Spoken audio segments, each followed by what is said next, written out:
व्यासाय भवनाशाय श्रीशाय गुणराशये हृद्याय शुद्धविद्याय मध्वाय च नमो नमः।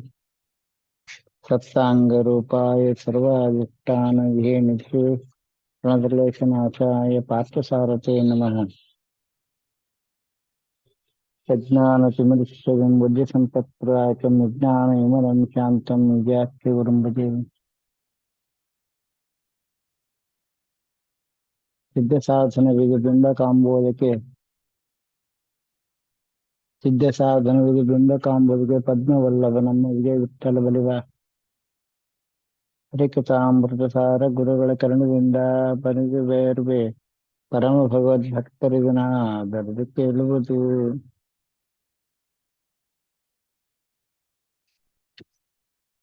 ಮನೆ ತನಕ ಕೃಷ್ಣನ ಉಪಾಸನೆಯನ್ನ ತಿಳ್ಕೊಂಡಿದ್ವಿ. ಕೃಷ್ಣ ಅಂದ್ರ ಏನು ಅಂದ್ರ ಜ್ಞಾನ ಅಂತ. ಕೃಷ್ಣನ ಅನುಗ್ರಹ ಆಗ್ಬೇಕು ಅಂತ. ರಾಮ ಕೃಷ್ಣ ಪರಶುರಾಮ ರಾಮ ಕೃಷ್ಣ ಮೂರ್ತ ಮತ್ಸ್ಯ ಕೂರ್ಮ ವರಾಹ ನಾರಸಿಂಹ ವಾಮನ 5. ಈ ವಿಚಾರಗಳನ್ನ ನಾನು ಯಾಕೆ ತಗೋಬೇಕಾಗಿದೆ ಅಂದ್ರೆ ನಮ್ಗ ಮೊದಲು ಬೇಕಾಗಿದ್ದು ಸಂಸಾರ ಬಂಧನದಿಂದ ಬಿಡುಗಡೆ ಹೊಂದಕ್ಕೆ. ಅಲ್ಲಿ ನಾವು ಚಕ್ರಾಬ್ಜ ಮಂಡಲದೊಳಗೆ ಅಜಾದಿ ಭಗವದ್ ರೂಪಗಳನ್ನು ನೋಡ್ಕೊಂಡ್ವಿ. ತದನಂತರದಲ್ಲಿ ಯೋಗಗಳು ತಿಥಿಗಳು ವಾರ ಕರ್ಣ ನೋಡ್ಕೊಂಡ್ವಿ. ಅದಾದ ನಂತರ 24 ತತ್ವದೇವತೆಗಳ ಚಿಂತನೆ, 24 ರೂಪಗಳ ಚಿಂತನೆ. ಅದಾದ ನಂತರ 27 ನಕ್ಷತ್ರಗಳ ಮಾಲಿಕೆ. ಅದಾದ ನಂತರ 12 ದಳದ ಉಪಾಸನೆ. ಅದಾದ ನಂತರ ಈಗ 8 ದಳದ್ದಾಯ್ತು. ಈ ಎಲ್ಲ ಉಪಾಸನೆ ಜೊತೆಗೆ ನನಗೆ ಏನ್ ಬೇಕಾಗಿತ್ತು ಅದು ನನಗೆ ಸಿಗಬೇಕು. ಯಾವ ಉಪಾಸನೆಯನ್ನು ನಾನು ಇಟ್ಟುಕೊಂಡಿದ್ದೀನಿ? ಸಂಸಾರ ಬಂಧನದಿಂದ ಬಿಡುಗಡೆ ಹೊಂದಬೇಕು ಅನ್ನೋ ದೃಢವಾದ ನಿಶ್ಚಯಾತ್ಮಕ ಜ್ಞಾನ ನನ್ನಲ್ಲಿ ಪ್ರಕಟ ಆಗ್ಬೇಕು.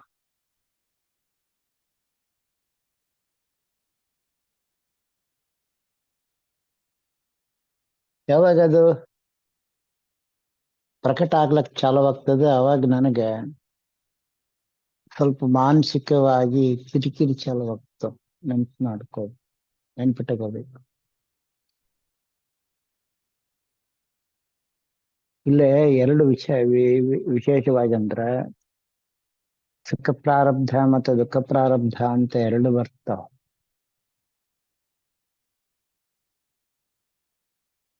ಅದನ್ನ ನಿವಾರಣೆ ಮಾಡಿಕೊಳ್ಳಕ್ಕ ಪರಮಾತ್ಮ ಸ್ಮರಣೆ ಅತ್ಯಂತ ಅವಶ್ಯ ಅಂತ ನಮ್ಗ ದಾಸ್ತಾರ ಅಪ್ಪನ ಕೊಡ್ತಿದಂಗೆ ಇಲ್ಲಿ ಬರ್ತಕ್ಕಂಥ ವಿಚಾರ ಏನು, ನಾನು ಇವತ್ತಿನ ಪ್ರಸ್ತಾವನಾ ವಿಚಾರ ಏನ್ ತಗೋಬೇಕಾಗಿತ್ತು ಅಂತಂದ್ರ ಜ್ಞಾನ ಹೆಚ್ಚಾಗ್ಬೇಕು. ಜ್ಯೋತಿ ಸ್ವರೂಪನಾಗಿರ್ತಕ್ಕಂತಹ ಅಗ್ನಿ ಸ್ವರೂಪನಾಗಿರ್ತಕ್ಕಂಥ ಪರಮಾತ್ಮನ ಉಪಾಸನೆ ನಮ್ಮಲ್ಲೇ ಪ್ರಕಟ ಆಗ್ಬೇಕು. ಆ ಪ್ರಕಟ ಆದ್ರೆ ನನಗೆ ಮುಕ್ತಿ ಸಾಮ್ರಾಜ್ಯ ಸಿಗ್ತದೆ. ಸಂಸಾರ ಬಂಧನದಿಂದ ಬಿಡುಗಡೆ ಹೋಗ್ತೀನಿ. ಸಂಸಾರ ಬಂಧನ ಅಂದ್ರೆ ಏನು ಅಂದ್ರೆ ನಮ್ಗೆ ಅನಿರ್ಧ ಶರೀರದಿಂದ ಬಿಡುಗಡೆ, ಹುಟ್ಟು ಸಾವಿನಿಂದ ಮುಕ್ತಿ ಹೊಂದ್ತೀನಿ ನಾನು. ಅದಾಂತರ ಲಿಂಗ ಶರೀರ ಭಂಗ ಆಗ್ಬೇಕಾದ್ರೆ ನನಗೆ ಮತ್ತೆ ಬ್ರಹ್ಮೋಪದೇಶದಿಂದ ಮತ್ತೆ ಮೇಲೆ 108 ಲೋಕಗಳು ಬರ್ತವ. ಅಲ್ಲೇ ನಮಗೆ ಎಲ್ಲೆಲ್ಲೋ ಒಂದ್ ಕಡೆ ಇಟ್ಟು ಪರಮಾತ್ಮ ನಮಗೆ ನನ್ನ ಸ್ವರೂಪದ ಉಪಾಸನೆಗೆ ಹಚ್ತಾನೆ. ಅದು ನಾನು ಇಲ್ಲಿ ತಿಳ್ಕೊಂಡಿದ್ದು ಮಾತ್ರ ಗೊತ್ತಾಗ್ತದೆ. ಅದಕ್ಕೆ ಸ್ವರೂಪ ಜ್ಞಾನ ಬೇಕು ಅಂತ. ಸ್ವರೂಪಾನಂದ ಸುಖ ಆಗ್ಬೇಕು. ಇಲ್ಲೇ ಈ ಯಾವ್ದು ಸ್ಥೂಲ ಶರೀರದಿಂದನೇ ಅದನ್ನೆಲ್ಲ ನಾನು ಕಿಂಚಿತ್ತು ಅನುಭವಿಸ್ಕೊಂಡಾಗ ಅದ್ರ ರೂಪಗತ ಇಲ್ಲ ಅಂದ್ರೆ ಏನಾಗ್ತದೆ ಅಂದ್ರೆ ನನಗೆ ಇಲ್ಲಿಯ ಮೋಹ ಬಹಳ ಉಳಿತದೆ. ಈ ಪಂಚಭೌತಿಕ ಶರೀರದ ಮೋಹ, ಪಂಚಭೌತಿಕ ಶರೀರಕ್ಕೆ ಸಂಬಂಧಪಟ್ಟಂತಹ ತನು ಸಂಬಂಧಿಗಳ ಮೋಹ, ಅನಂತರ ಮನ ಸಂಬಂಧಿಗಳ ಮೋಹ, ದ್ವೇಷ, ಅಸೂಯೆ, ಮತ್ಸರ, ಇವು ಏನಪ್ಪಾ ಅಂದ್ರ ಯಥೇಚ್ಛವಾಗಿ ಹೆಂಗ ಉಳ್ಕೊಂಡ್ಬಿಡ್ತೇವೆ ಇದಕ್ಕೆಲ್ಲ ವಿಷಯ ಉಪಾಸನೆಗಳು ಅಂತ ಬರ್ತಾರ. ವಿಷಯ ಭೋಗಗಳು ಅಂತ. ಇದನ್ನ ತಳ್ಕೊಳ್ಳಕ್ಕನೆ ನನಗೆ ಅನೇಕ ದುಃಖ ಬರ್ತದೆ. ತೆಗಿಬೇಕಿದೆಲ್ಲ ಏನಪ್ಪ ಅಂದ್ರ ವಿಜಯರಾರ ಹುಳ ಇದ್ರೊಳಗೆ ಬರ್ತದೆ. ಪದ್ಮನಸಿ ಬದುಕಿರೋ ಗ್ರಹಗಳೆಲ್ಲವೂ ಇವರಿಗೆ ಸಹಾಯ ಮಾಡುತ್ತಾ ಅಹೋರಾತ್ರಲ್ಲಿ ಸುಖ ನೀವು ಕೊಡುವ ಅಂತ. ಸುಖ ಅಂದ್ರೆ ಯಾವುದು ಅಂದ್ರ ಹರಿನಾಮ ಸ್ಮರಣೆ ಇದೆ ಸುಖ. ಅದು ಬಿಟ್ಟು ಬೇರೆ ಎಲ್ಲ ಸುಖಗಳು ಅಲ್ಲ ಅಂತ. ಹುಡುಕಿವೆಲ್ಲವೂ ನಾವೀಗ ಎಷ್ಟು ಅನುಭವಿಸ್ತಾ ಇದೀವಲ್ಲ. ಏನಪ್ಪ ಸಮಸ್ತ ಏಕಾದಶಿ ಇಂದ್ರಿಯಗಳಿಂದ ನಾವೇನಪ್ಪ ಎಷ್ಟು ಸುಖ ಅನುಭವಿಸ್ತೇವೋ ಆ ಎಲ್ಲ ಸುಖಗಳು ಏನಪ್ಪ ಅಂದ್ರೆ ಏನಾಗ್ತವೆ, ದುಃಖಕ್ಕೆ ಸ್ವಲ್ಪ ಸ್ವಲ್ಪ ದುಃಖ, ಸ್ವಲ್ಪ ಸ್ವಲ್ಪ ಸುಖ. ಚೆಲ್ಲಡಿಗೆ ನೆರಳಂತೆ ತೋರಿಸುವುದು ಭೋಸುಖ ತಲ್ಲನಗೊಳಿಸುವುದು ಅಂತ ಹೇಳ್ತಾರೆ. ಸ್ವಲ್ಪ ದುಃಖ, ಸ್ವಲ್ಪ ದುಃಖ, ಸ್ವಲ್ಪ ಸುಖ, ಸ್ವಲ್ಪ ದುಃಖ ಅಂತ ಈ ರೀತಿ ಬರ್ತದೆ ಹೊರತು ಅಲ್ಲೇ ಶಾಶ್ವತವಾದ ಆನಂದ ನನಗೆ ಬರಂಗಿಲ್ಲ. ಅದಕ್ಕೆ ಪಂಚ ಜ್ಞಾನೇಂದ್ರಿಯ ಪಂಚ ಕರ್ಮೇಂದ್ರಿಯ ಬಗ್ಗೆ ನಾನು ಸಾರಿ ಪಂಚಕೋಶಗಳ ಬಗ್ಗೆ ನಾನು ಮೊದ್ಲು ಒಂದ್ಸಲ ತಗೊಂಡಿದ್ದೆ ಚಿಂತನೆ. ಅಂದ್ರೆ ಮನಸ್ಸಿನೊಳಗ ಅಂತಃಕರಣ ಪ್ರಕಟ ಆಗಲಿವರೆಗೂ ನನಗ ಈ ಸರಿಯಾದ ವಿದ್ಯೆ ಸಿಗೋದಿಲ್ಲ ಅಂತ. ಸರಿಯಾದ ವಿದ್ಯೆ ಯಾವುದು? ಚಕ್ರಮಯ, ಶ್ರೋತ್ರಮಯ, ವಾಂಗ್ಮಯ, ನಾರಾಯಣ ಕೋಶ, ಮತ್ತ ವಾಸುದೇವ ಕೋಶ ಅಂತ 5 ಕವಚಗಳಂತ 5 ಬರ್ತವ. ಅದು ನನಗೆ ವಿಶೇಷವಾಗಿ ವಾಸುದೇವನ ಉಪಾಸನೆ ಮಾಡ್ಬೇಕಂದ್ರ ಬ್ರಹ್ಮಜ್ಞಾನನ ಸಿಗಬೇಕು. ನನಗೆ ಬ್ರಹ್ಮಜ್ಞಾನ ಸಿಗಬೇಕಾದ್ರೆ ಕಣ್ಣು ಮತ್ತು ಕಿವಿ ಮತ್ತು ಬಾಯಿ, ವಾಗೇಂದ್ರಿಯ, 2 ಜ್ಞಾನೇಂದ್ರಿಯ, 1 ಕರ್ಮೇಂದ್ರಿಯ, ಇವು 3 ಏನಪ್ಪಾ ಅಂದ್ರೆ ಓತೋಪ್ರೋತೋಪಹ ಪರಮಾತ್ಮ ಉಪಾಸನೆಯಲ್ಲಿ ಕೇಳ್ಬೇಕು, ಪರಮಾತ್ಮಂದ ಕೇಳ್ಬೇಕು. ನೋಡ್ಬೇಕು, ಪರಮಾತ್ಮ ರೂಪ ಕೇಳಬೇಕು. ಹಾಡ್ಬೇಕು, ಪರಮಾತ್ಮ ಸ್ತೋತ್ರನ ಹಾಡಬೇಕು. ಅಂದ್ರೆ ಏನಿದು ಅರ್ಥ ಅಂತ ಒಂದ್ಸಲ ಬರ್ತದೆ. ವಾಸುದೇವ ರೂಪ ಬಂತು ಅಂದ್ರೆ ಅಲ್ಲೇ ಸ್ಥೂಲ ಶರೀರ ಇರ್ತದೆ ಅಂತ. ನಾರಾಯಣ ರೂಪ ಅದು ಸ್ಥೂಲ ಶರೀರ, ವಾಸುದೇವ ರೂಪ ಸ್ವರೂಪ ದೇಹ ರೂಪ. ಒಂದು ನಾರಾಯಣ ರೂಪದಲ್ಲಿ ಬರ್ತಕ್ಕಂಥ ಪ್ರತಿಯೊಂದು ರೂಪನು ನಾರಾಯಣದ ಪ್ರತಿಬಿಂಬ ಅಂತ ಉಪಾಸನೆ ಮಾಡ್ಕೊಂಡ ಮಾತ್ರ ನನಗಿದು ಅತ್ಯಂತ ಸುಲಭ ಯಾವುದು ಅಂತಃಕರಣ ಬರೋದು. ನಾವು ಅದನ್ನ ಅದ್ಯೋ ಅಯ್ಯೋ ದೊಡ್ಡದ್ರಿ ಅದ್ ಯಾವಾಗ ಆಗ್ಬೇಕಲ್ಲ ನಮ್ಗೆ, ಸ್ವರೂಪ ಆನಂದ ಯಾವಾಗ ಆಗ್ಬೇಕು ನಮ್ಗೆ ಅಂತ ನಮ್ಮಷ್ಟಕ್ಕೆ ನಾವೇ ಏನಪ್ಪ ಹೇಳ್ಕೊಂಡ್ಬಿಡ್ತೀವಿ. ಯಾರೋ ಒಬ್ರು ಅಂತ ಅಂದ್ಬಿಡ್ತಾರೆ, ಬಿಟ್ಟು ಬಿಡ್ತಾರ. 84 ಲಕ್ಷ ಯೋನಿಯೊಳಗೆ ಬರ್ತಂತಹ 84 ಲಕ್ಷ ರೂಪಗಳೇನವ ಅವೆಲ್ಲವೂ ನಾರಾಯಣ ಕೋಶ, ನಾರಾಯಣನ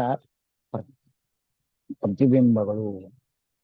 ಅಂದ್ರೆ ನನಗೇನ್ ಬರ್ತಾ ಇಲ್ಲ ಅಂದ್ರೆ ಒಂದೊಂದು ರೂಪವನ್ನು ನೋಡಿದಾಗ ನಾರಾಯಣನ ಈ ರೂಪ ನೋಡಿದ್ದೀನಿ ನಾನು ಅಂತೇಳಿ ಆ ಕಣ್ಣಲ್ಲಿ ಸ್ಮರಣೆ ಬರೀತು. ನೋಡ್ತಕ್ಕಂಥ ರೂಪ ಅಲ್ಲ, ಅದು ಸ್ತ್ರೀ ಇರ್ಬೋದು, ಪುರುಷ ಇರ್ಬೋದು, ಮೀನ್ ಇರ್ಬೋದು, ಮೊಸಳೆ ಇರ್ಬೋದು, ನಾಯಿ ಇರ್ಬೋದು, ಹಂದಿರ್ಬೋದು, ಕೋತಿ ಇರ್ಬೋದು. ಈಗ ಹೆಚ್ಚಂದ್ರೆ ನಮ್ಮ ಟಿವಿ ಒಳಗೆ ಡಿಸ್ಕವರಿ ಚಾನಲ್ ನೋಡ್ರಿ, ಏನು ಅದ್ಭುತವಾದ ಪರಮಾತ್ಮ ವ್ಯಾಪ್ತಿ ವ್ಯಾಪಾರ ಅಂತ ಹೇಳಿದ. ಅಷ್ಟೆಲ್ಲ ನೋಡಿದ್ರೆ ಆನಂದ ಆಗ್ತದೆ. ಓ ಸ್ವಾಮಿ ಎಷ್ಟು ರೂಪಗಳಿಂದ ನಿಂತಿದ್ದಾನೆ ಪರಮಾತ್ಮ. ಆ ಅಲ್ಲೇನಾತ್ ನನಗೆ ಅಂದ್ರೆ ಆ ನೋಟ, ಆ ಮಾಟ, ಎಷ್ಟು ರೂಪದಿಂದ ಪರಮಾತ್ಮ ನಿಂತಿದ್ದಾನೆ ಇಲ್ಲಿ ಅಂತಂದಾಗ ಮಾತು ಪರಮಾತ್ಮ ಸ್ತೋತ್ರ ಆಯ್ತು, ಅಲ್ಲಿ ನೋಡೋ ದೃಷ್ಟಿ ನಿಜೈತ್ ಪರಮಾತ್ಮ. ಈ ಡಿಸ್ಕವರಿ ಚಾನಲ್ ನೋಡಿದೆ ಅಂದ್ರೆ ನನಗೆ ಇದನ್ನ ಅನುಭವ ಮಾಡ್ಕೊಳಕ್ ಬರ್ತದೆ.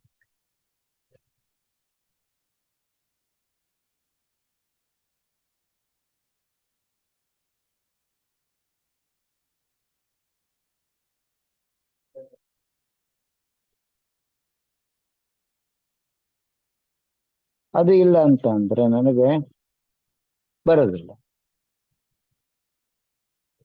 ಇನ್ನು ಬೇರೆ 84 ಲಕ್ಷ ಯೋನಿಗಳಿಗೆ ಒಂದು ಯೋನಿ ಮನುಷ್ಯ ಯೋನಿ ಒಂದು ಬಿಟ್ಟು ಮಿಕ್ಲಾದ ಯೋನಿಗಳೆಲ್ಲವೂ ವಿಶೇಷವಾಗಿ ನಾವು ಉಪಾಸನೆ ಮಾಡ್ಕೋತೇವೆ. ಹೌದಪ್ಪ, ಹರಣಿ ಅಂತ ಬರ್ತದೆ, ಜಿಂಕೆ ಅಂತ ಬರ್ತದೆ, ವಾಯುದೇವ್ರ ವಾಹನ, ಮೊಸಳೆ ಬರ್ತದೆ, ಗಂಗಾದೇವಿ ವಾಹನ ಅಂತ ಬರ್ತದೆ.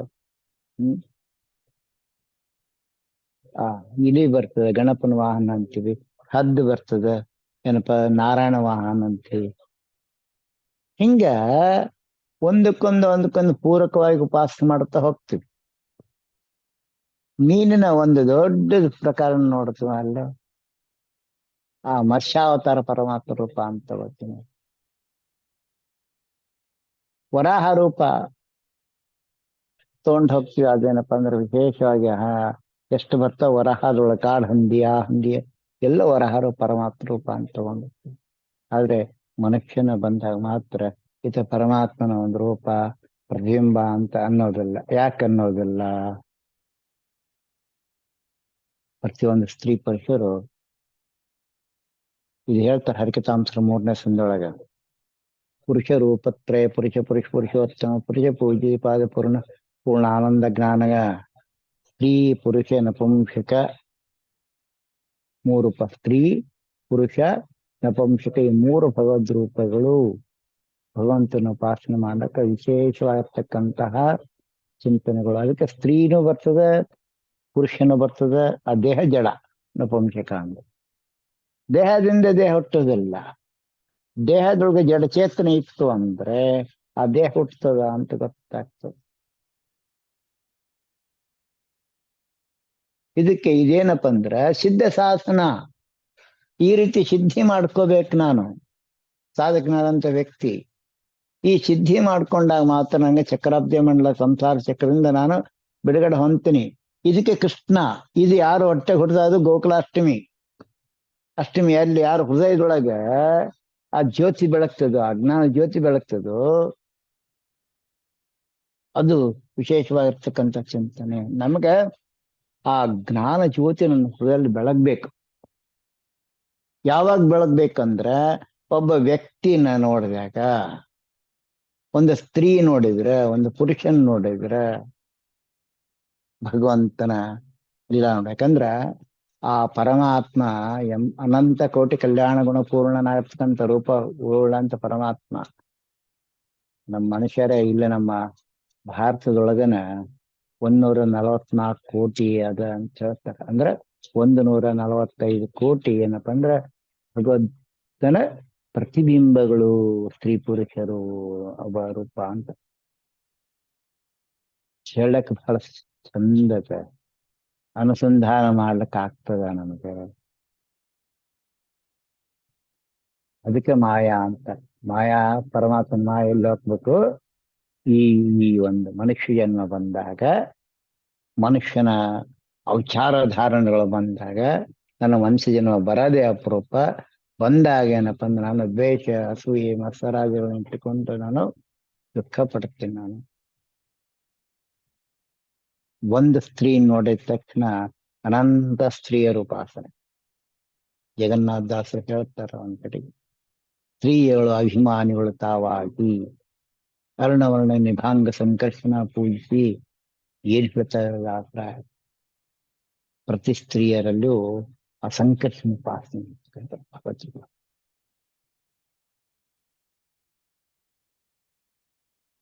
ಅನಿರುದ್ಧ ಪ್ರದ್ಯುಮ್ನ ಸಂಕರ್ಷಣ ವಾಸುದೇವ ನಾರಾಯಣ. ಹಂಗೆ ಸಂಕರ್ಷಣ ರೂಪ ಕೊನೆಯ ರೂಪ. ಮತ್ತೆ ಅವರಿಗೆ ಏನು ಭೂಮಿ ಬರ್ಲಿಕ್ಕಾಗಲ್ಲ.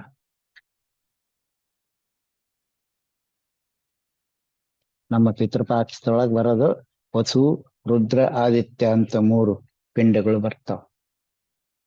ಅಲ್ಲೇ ಅನಿರ್ಧ ಪ್ರದ್ಯುಮ್ನ ಸಂಕರ್ಷಣ ಅಂತ ಬರುತ್ತೆ.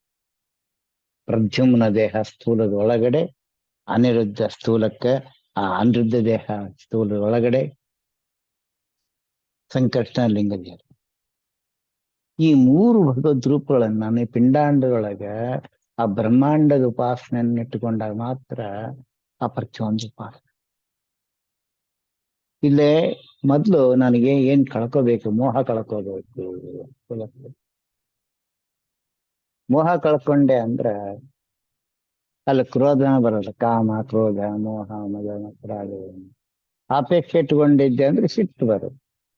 ನಾನು ಅಪೇಕ್ಷೆ ಪಟ್ಟದ್ದು ಸಿಗ್ಲಿಲ್ಲ ಅಂದ್ರೆ, ನಾನು ಹೇಳಿದ್ದವ್ರು ಕೇಳಲಿಲ್ಲ ಅಂದ್ರೆ ಅದು ಸಿಟ್ಟು ಬರ್ತದೆ. ಅದು ಭಗವದ್ ಇಚ್ಛೆ ಅದ ಅಂತ ತಿಳ್ಕೊಂಬಿಟ್ರೆ ನಾನ್ ಪಾರಾಗ್ತೀನಿ, ಅವ್ರು ಪಾರಾಗ್ತಾರಿಲ್ಲ ಗೊತ್ತಿಲ್ಲ. ಇದ್ ನೆನ್ಪಿಟ್ಕೋಬೇಕು. ಗಂಡ ಹೆಂಡತಿ ಬಂಧು ಬಳಗ ಏನ ಅರ್ಥವೇ ಬರ್ತವಲ್ಲ. ಈ ಸಂಸಾರ ಬಂಧನದಿಂದ ನಾನ್ ಪಾರಾಗ್ಬೇಕು ಅಂತಂದ್ರೆ ನನಗೇನ್ ತಿಳಿಸಿದ್ದೇನೆ ಪರಮ ವಾಗೇಂದ್ರ ಪ್ರಕಾರ ಅದನ್ನ ಹೇಳ್ತಕ್ಕಂಥದ್ದು ಕಾರಣ. ಲೌಕಿಕದೊಳಗೆ ಪಾರಮಾರ್ಥಿಕ ಕಷ್ಟಬೇಕು ನಾವು. ಲೌಕಿಕೆ ಪಾರಮಾರ್ಥಿಕೆ ಅಂತ ಹೇಳ್ತಾರೆ ರಾಯರು. ಪ್ರಾರ್ಥ ಸಂಕಲ್ಪದ ಅದನ್ನ ಯಾರು ತಿಳ್ಕೊಂಡು ದಿನಕ್ರಮೇಣ ಮಾಡ್ಕೊಂಡು ಹೋಗ್ತಾರ ಅವರಿಗೆ ಅಪರೋಕ್ಷ, ಸಾಪರೋಕ್ಷ, ಅಪರೋಕ್ಷ, ದಿವ್ಯಾಪರೋಕ್ಷ, ಸ್ವರೂಪ ಅಪರೋಕ್ಷ, ಸ್ವರೂಪ ಆವಿರ್ಭಾವ ಇಲ್ಲೇ ಕುತ್ಕೊಂಡು ನಮ್ಮೇನಂದ್ರ ಅನಂತ ಲೋಕದ ತನಕ ತಗೊಂಡು ಹೋಗಿ ನೋಡ್ಲಕ್ಕನ ಒಂದು ದಿವ್ಯ ಶಕ್ತಿಯನ್ನ ಅಂತಹ ಶರೀರಕ್ಕೆ ಜೀವರಾಶಿಗೆ ಪರಮಾತ್ಮ ಕೊಡ್ತಾನೆ. ಅದಕ್ಕೆ ಏನಾಗ್ತದೆ, ಈ ಮನುಷ್ಯ ಜನ್ಮ ಅತ್ಯಂತ ಅವಶ್ಯಕ. ಈ ಮನುಷ್ಯ ಜನ್ಮ ಬಂದಾಗ ಅವ್ರ ಮೇಲಿನ ಏನಪ್ಪ ಅಪೇಕ್ಷೆ ಏನಾಗಬೇಕು, ಅದು ಒಂದು ಪರಮಾತ್ಮ ಪ್ರತಿಬಿಂಬ ಅದ ಹೊರತು ಅದು ಹೇಳಲಿಲ್ಲ ಅಂತಂದ್ರೆ, ಅದು ನೋಡ್ಲಿಲ್ಲ ಅಂದ್ರೆ, ಅದು ನೀಡ್ಲಿಲ್ಲ ಅಂದ್ರೆ, ಅದು ಕೊಡ್ಲಿಲ್ಲ ಅಂತಂದ್ರೆ ಅದು ಆ ಜೀವಿ ಸಂಬಂಧ ಅಲ್ಲ. ಅಲ್ಲಿ ಬಿಂಬ, ನನ್ನ ಬಿಂಬ ಅಲ್ಲಿ ಕೂತ್ಕೊಂಡಿದ್ದಾನೆ. ನನ್ನ ಬಿಂಬನೇ ಏನಪ್ಪ ಅಂದ್ರೆ ಅಲ್ಲಿದ್ದಾನೆ. ಸಫರ ಉಪಾಸನೆ ಪರಮಾತ್ಮ ನನ್ನಲ್ಲೂ ಮತ್ತೆ ಆ ಜೀವರಲ್ಲೂ ಪರಮಾತ್ಮ. ನನ್ನ ದೇಹನೂ ನಾರಾಯಣ ಪ್ರತಿಬಿಂಬ ಅಂತ ಉಪಾಸನೆ ಮಾಡ್ಕೊಂಡಾಗ ಇದಕ್ಕೆ ಸ್ಥೂಲೋಪಾಸನೆ ಅಂತಾರೆ ವಿಶೇಷವಾಗಿ. ಇಲ್ಲೇ 11 ಉಪಾಸನೆ ಒಳಗೆ ಕೊನೆಯ ಉಪಾಸನೆ ಸ್ಥೂಲೋಪಾಸನೆ. ಯಾರು ಸ್ಥೂಲೋಪಾಸನೆ ಬರ್ತಾರೋ ಅವ್ರಿಗೆ ಚಕ್ರಾಬ್ಜ ಮಂಡಲದ ಪರಮಾನುಗ್ರಹ ನೆನ್ಪಿಟ್ಟು. ಇಲ್ಲೇ ಬಹಳ ಸುಲಭ ಎಷ್ಟದು ಅಷ್ಟೇ ಕಠಿಣನೂ ಅದ. ಯಾಕಂದ್ರೆ ನನ್ನನ್ನ ಅವಹೇಳನ ಮಾಡ್ತಾರೆ, ನನ್ನನ್ನ ಬೈತಾರೆ, ನನ್ನನ್ನ ನಿಂದನೆ ಮಾಡ್ತಾರ ಅಂಬೋದು ಮೊದಲು ತೆಗೆದು ಹಾಕ್ಬೇಕು. ಪರಮಾತ್ಮ ತನ್ನಿಂದ ತಾನು ಪ್ರೀತಿ ಪಡ್ತಾನ, ತನ್ನಿಂದ ತಾನು ದ್ವೇಷ ಮಾಡ್ಕೋತಾನ, ತನ್ನಿಂದ ತಾನು ಏನಪ್ಪ ಅಂದ್ರೆ ಎಲ್ಲ ಮಾಡ್ಕೋತಾನೆ. ಸ್ವರಮಣ ಆಗಿರ್ತಾನೆ ಪರಮಾತ್ಮ. ಆತಗೆ ಇನ್ನೊಬ್ರು ಬೇಕಾಗಿಲ್ಲ ಅಂತೇನು ಹೇಳ್ತದೆ. ಮಹಾಲಕ್ಷ್ಮಿ ಬೇಕಾಗಿಲ್ಲ ಅಂದಾಗ ಯಾವ ರೀತಿ ತಗೊಂಡು ಹೋಗ್ತಾನ ಎಂಬ ಜ್ಞಾನ ನನ್ಗಿಲ್ಲ ಪ್ರಕಟ ಆಗ್ಬೇಕಾಗ್ತದೆ. ಯಾವ ರೀತಿ ಅಂದ್ರೆ, ಇವತ್ತು ನನ್ನ ಜೊತೆಗಿದ್ದಂತ ವ್ಯಕ್ತಿ ಆತ ನನ್ನ ಹೊಗಳಿದ ಅಂದ್ರೆ ಅದ್ ನಂಗೆ ಸಂಬಂಧ ಇಲ್ಲದ ಅಂತ ಹೇಳಿ. ಅಂದ್ರೆ ಪರಮಾತ್ಮ ಅಲ್ಲಿ ನಿಂತು ಹೊಗಳ್ತಾನೆ, ಇಲ್ಲಿ ನಿಂತು ಹೊಗಳಿಸತ್ತಾನ. ಅಲ್ಲಿ ನಿಂತು ಬೈತಾನೆ, ಇಲ್ಲಿ ನಿಂತು ಬೈಸತ್ತಾನ ಅನ್ನಷ್ಟ ಬರೀ ಹೊಗಳಿದಕ್ಕೆ ಹೇಳ್ತೀನಿ. ಆದ್ರೆ ಬೈದಾಗ ಹಂಗತ ಅನ್ಕೋಬೇಕಲ್ಲ. ಇದು ತತ್ವೋಪಾಸನೆ ತಿಳ್ಕೊಂಡ ಮೇಲೆ, ತತ್ವೋಪಾಸನೆ ಆದ್ಮೇಲೆ ಸ್ಥೂಲೋಪಾಸನೆ ಬರ್ತದೆ. 24 ತತ್ವಗಳ ಉಪಾಸನೆ ಮಾಡ್ಕೊಂಡು ಮಾತ್ರ.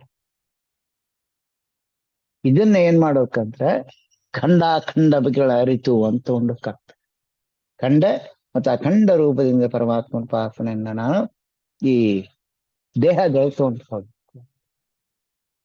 ಆತ ಮಗ ಇರ್ಬೋದು, ಆತ ಮಗಳಿರ್ಬೋದು, ಆತಗೆ ಹೆಂಡ್ತಿರ್ಬೋದು, ಗಂಡನಿರ್ಬೋದು, ಬೀಗರಿರ್ಬೋದು, ಬಿಜ್ಜರಿರ್ಬೋದು.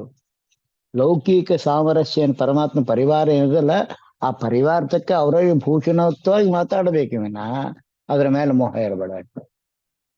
ಅದಕ್ಕೆ ಪರಮಾತ್ಮ ಸಂಸಾರ ಬಹಳ ದೊಡ್ಡದು ಅಂತ ಹೇಳಿ ಅದ್ ನಾನು ಏನ್ ಮಾಡ್ತೀನಿ, ಆತನ ಸಂಸಾರವನ್ನ ನಾನ್ ತಗೋತೀನಿ.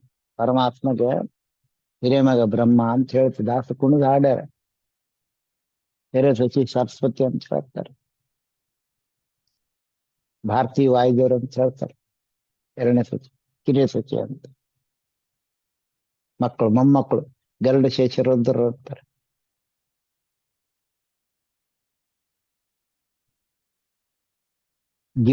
ಜರಿಮಗ ಅಂತ ಇಂದ್ರದೇವರು ಕೆಳಗೆಲ್ಲ ಎಲ್ಲ ಆತನ ದೊಡ್ಡ ಪರಿವಾರ.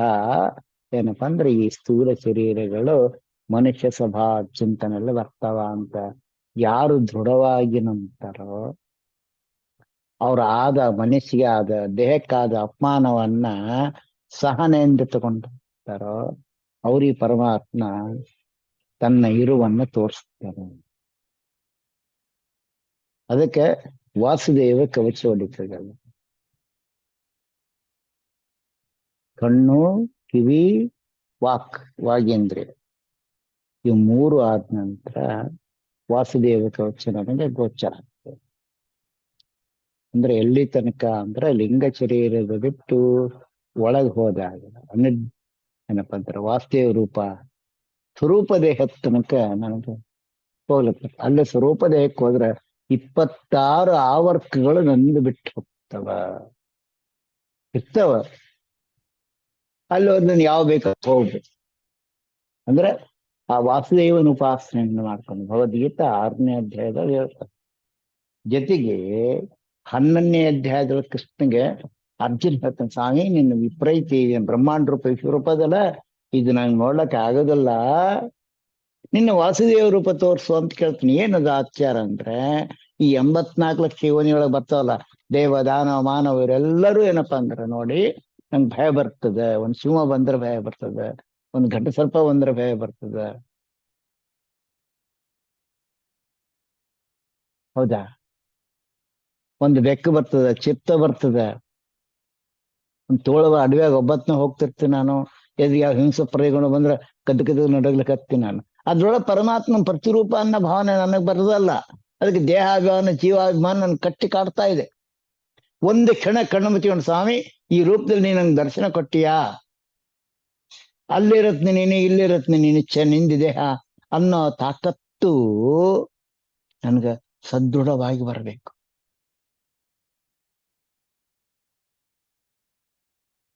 ಅವಾಗ ಅವ್ರು ಹಿಂದಿಯವರೆಲ್ಲ ನೋಡ್ತೀವಲ್ಲ ನಾವು ಕೆಲವೊಂದ್ ಕಡೆಗೆ, ಆ ಸಿಂಹದ ಮೇಲೆ ಹುಲಿ ಮೇಲೆ ಕುತ್ಕೊಂಡು ಅಡ್ಡಾಡ್ತಿದ್ರು ಯೋಗಿಗಳು ಅಂತ. ಅವರೆಲ್ಲ ನಾವೇ ಆಗ್ತೀವಿ.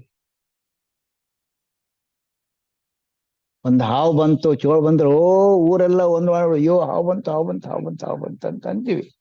ಇನ್ಕ್ಲೂಡಿಂಗ್ ನಾನು ಅಂತೆ, ನಾನೇನ್ ದೊಡ್ಡ ಇದೆ ಅಂತ ಹೇಳಲ್ಲ, ಆ ಭಯ ಪಡ್ತೀನಿ. ಅದಕ್ಕೆ ಭಯ ಕುರಿತು ಭಯಮನಾಶನ ಅಂತಂತೆ. ಆ ವಿಶ್ವರೂಪ ವಾಸುದೇವ ರೂಪ ತೋರಿಸ್ತಂದೆ ನೀನು. ಒಳಗೆ ಪ್ರತಿಯೊಂದು ಕಂಡಲ್ಲಿ ಹರಿರೂಪ ಕಾಂಬೋರ ಅಂತಂತಾರಲ್ಲ, ಅದು ಚಕ್ರಾಬ್ಜ ಬಂಡಲದ ಕೊನೆ ಹಂತ ಬರ್ತದೆ ನನಗೆ. ಈ ಒಂದೊಂದು ಉಪಾಸನೆಯನ್ನು ಇಟ್ಟುಕೊಂಡು ಹೋದಾಗ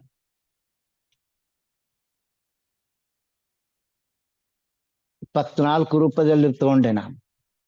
ಅದರಲ್ಲಿ 15 ದಿನ ಕೃಷ್ಣ ಪಕ್ಷ, 15 ದಿನ ಶುಕ್ಲ ಪಕ್ಷ ಅಂತ ತಗೋಬೇಕು.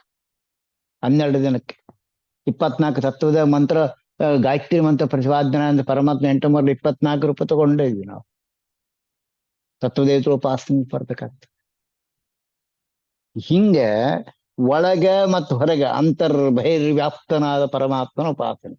ಇದು ಕೇಳ್ತಾರೆ 7ನೇ ಸಂಧಿ ಒಳಗೆ. ಮತ್ತೆ ಚಿದ್ದೇಹದ ಒಳವರೆಗೆ 80,725 ನರಸಿಂಹ ರೂಪದಲ್ಲಿದ್ದು ನಿತ್ಯದಲ್ಲಿ ಬಪ್ಪಾಪ ಮೃತ್ಯುಗಿತ ಮೃತ್ಯು ಅನ್ಸೋ ಭೃತ್ಯವಸಲ ಭಯ ನಿವಾಸನ ಭಾಗ್ಯ ಸಂಪನ್ನ ನರ ಮತ್ತು ಸಿಂಹ.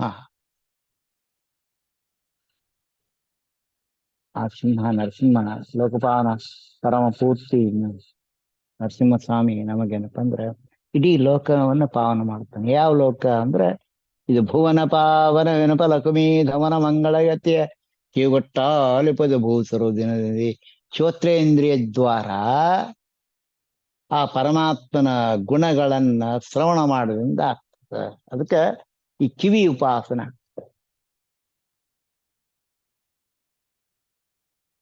ನಾವು ಈ 89,99,999 ಯೋನಿಗಳನ್ನ ನಾವೇನ್ ಕಾಣ್ತೀವಿ ನಾವು, ಅದರಲ್ಲಿ ಒಂದೊಂದು ಪರಮಾದ್ಭುತವಾಗಿರ್ತಕ್ಕಂಥ ರೂಪ ಚಿಂತನೆ ಬರ್ತದ. ಅವನ್ನೆಲ್ಲ ಶ್ರವಣ ಆಗ್ತದ. ಅದರಿಂದ ನನ್ನ ಕಿವಿ ಏನೇನೋ ಕೇಳಿರ್ತೀನಿ, ಅದೆಲ್ಲ ಬಿಟ್ಟು ಹೋಗ್ತದೆ, ದೋಷ ಹೋಗ್ತದೆ ಶ್ರವಣ. ಯಾವುದರಿಂದ ಶ್ರವಣ ಆಗ್ಬೇಕು, ಯಾವುದು ನನ್ನನ್ನು ಉದ್ಧಾರ ಮಾಡ್ತದೆ, ಯಾವುದು ನನ್ನನ್ನು ನೆನಪ ಅಂದ್ರೆ ಮುಕ್ತ ಕರ್ಮಕ್ಕೆ ಕರ್ಕೊಂಡು ಹೋಗ್ತದೆ ಎಂಬುದನ್ನ ನಾನು ವಿಚಾರ ಮಾಡ್ತಾ ಹೋದಾಗ ಮಾತ್ರ ಸಾಧ್ಯ ಆಗ್ತದೆ. ಇಲ್ಲ ಅಂತ ಅಂದ್ರೆ ಸಾಧ್ಯ ಆಗೋದಿಲ್ಲ.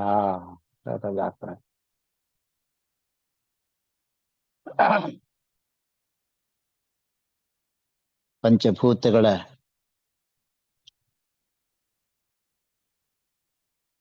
ಶ್ರೋತ್ರೊಳಗ ಆಕಾಶ ಅಂಶ ಬರ್ತದೆ, ತ್ವಕ್ಕಿನಲ್ಲಿ ವಾಯು ಅಂಶ ಬರ್ತದೆ, ಚಕ್ಷುರಲ್ಲಿ ತೇಜಸ್ ಅಂಶ ಬರ್ತದೆ, ಜೀವದಲ್ಲಿ ಅಪ್ಪ ಅಂಶ ಬರ್ತದೆ ನೀರಿಂದು, ಘ್ರಾಣದೊಳಗೆ ಪೃಥ್ವಿ ಅಂಶದಿಂದ ಬರ್ತದೆ ಈ ನನ್ನ ದೇಹದೊಳಗೆ. ಇದು ಬರೇ ನಮ್ಮ ಮನುಷ್ಯನ ದೇಹಕ್ಕೆ ಒಂದೇ ಅಲ್ಲ, ಎಲ್ಲ ರೂಪದಿಂದ ಎಲ್ಲ ಎಷ್ಟು ಭಗವದ್ ರೂಪಗಳು ಕಾಣಿಸ್ತವೆ ನನಗೆ, ಎಲ್ಲ ರೂಪ.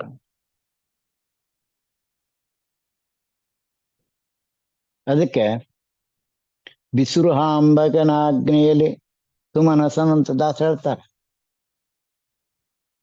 ಆ ಅಗ್ನಿ ಉಪಾಸನೆ ಅನ್ನಿಸ್ತಾ, ಅಗ್ನಿ ಅದು ಬಹಳ ಉತ್ತಮ ಇರ್ತಕ್ಕಂಥ. ಏನ್ ಕೊಡ್ತಾನ ಅಗ್ನಿ ನನಗೆ? ಹಸಿವು, ನೀರಡಿಕೆ, ತೃಪ್ತಿ ಕೊಡ್ತಾನೆ. ಆ ಹಸಿವು ಆ ಪರಮಾತ್ಮನ ದಿವ್ಯ ಮಂಗಳವಾಗಿರ್ತಕ್ಕಂತಹ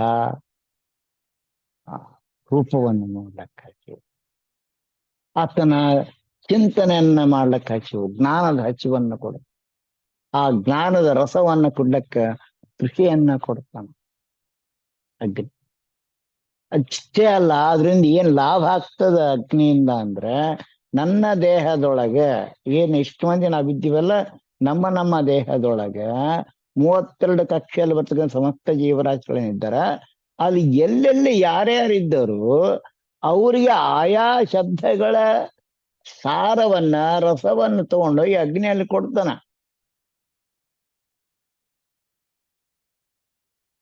ಅವಾಗ ಆ ಜೀವರಾಶಿಗಳು ಉದ್ದೀಪನ ಆಗ್ತದೆ.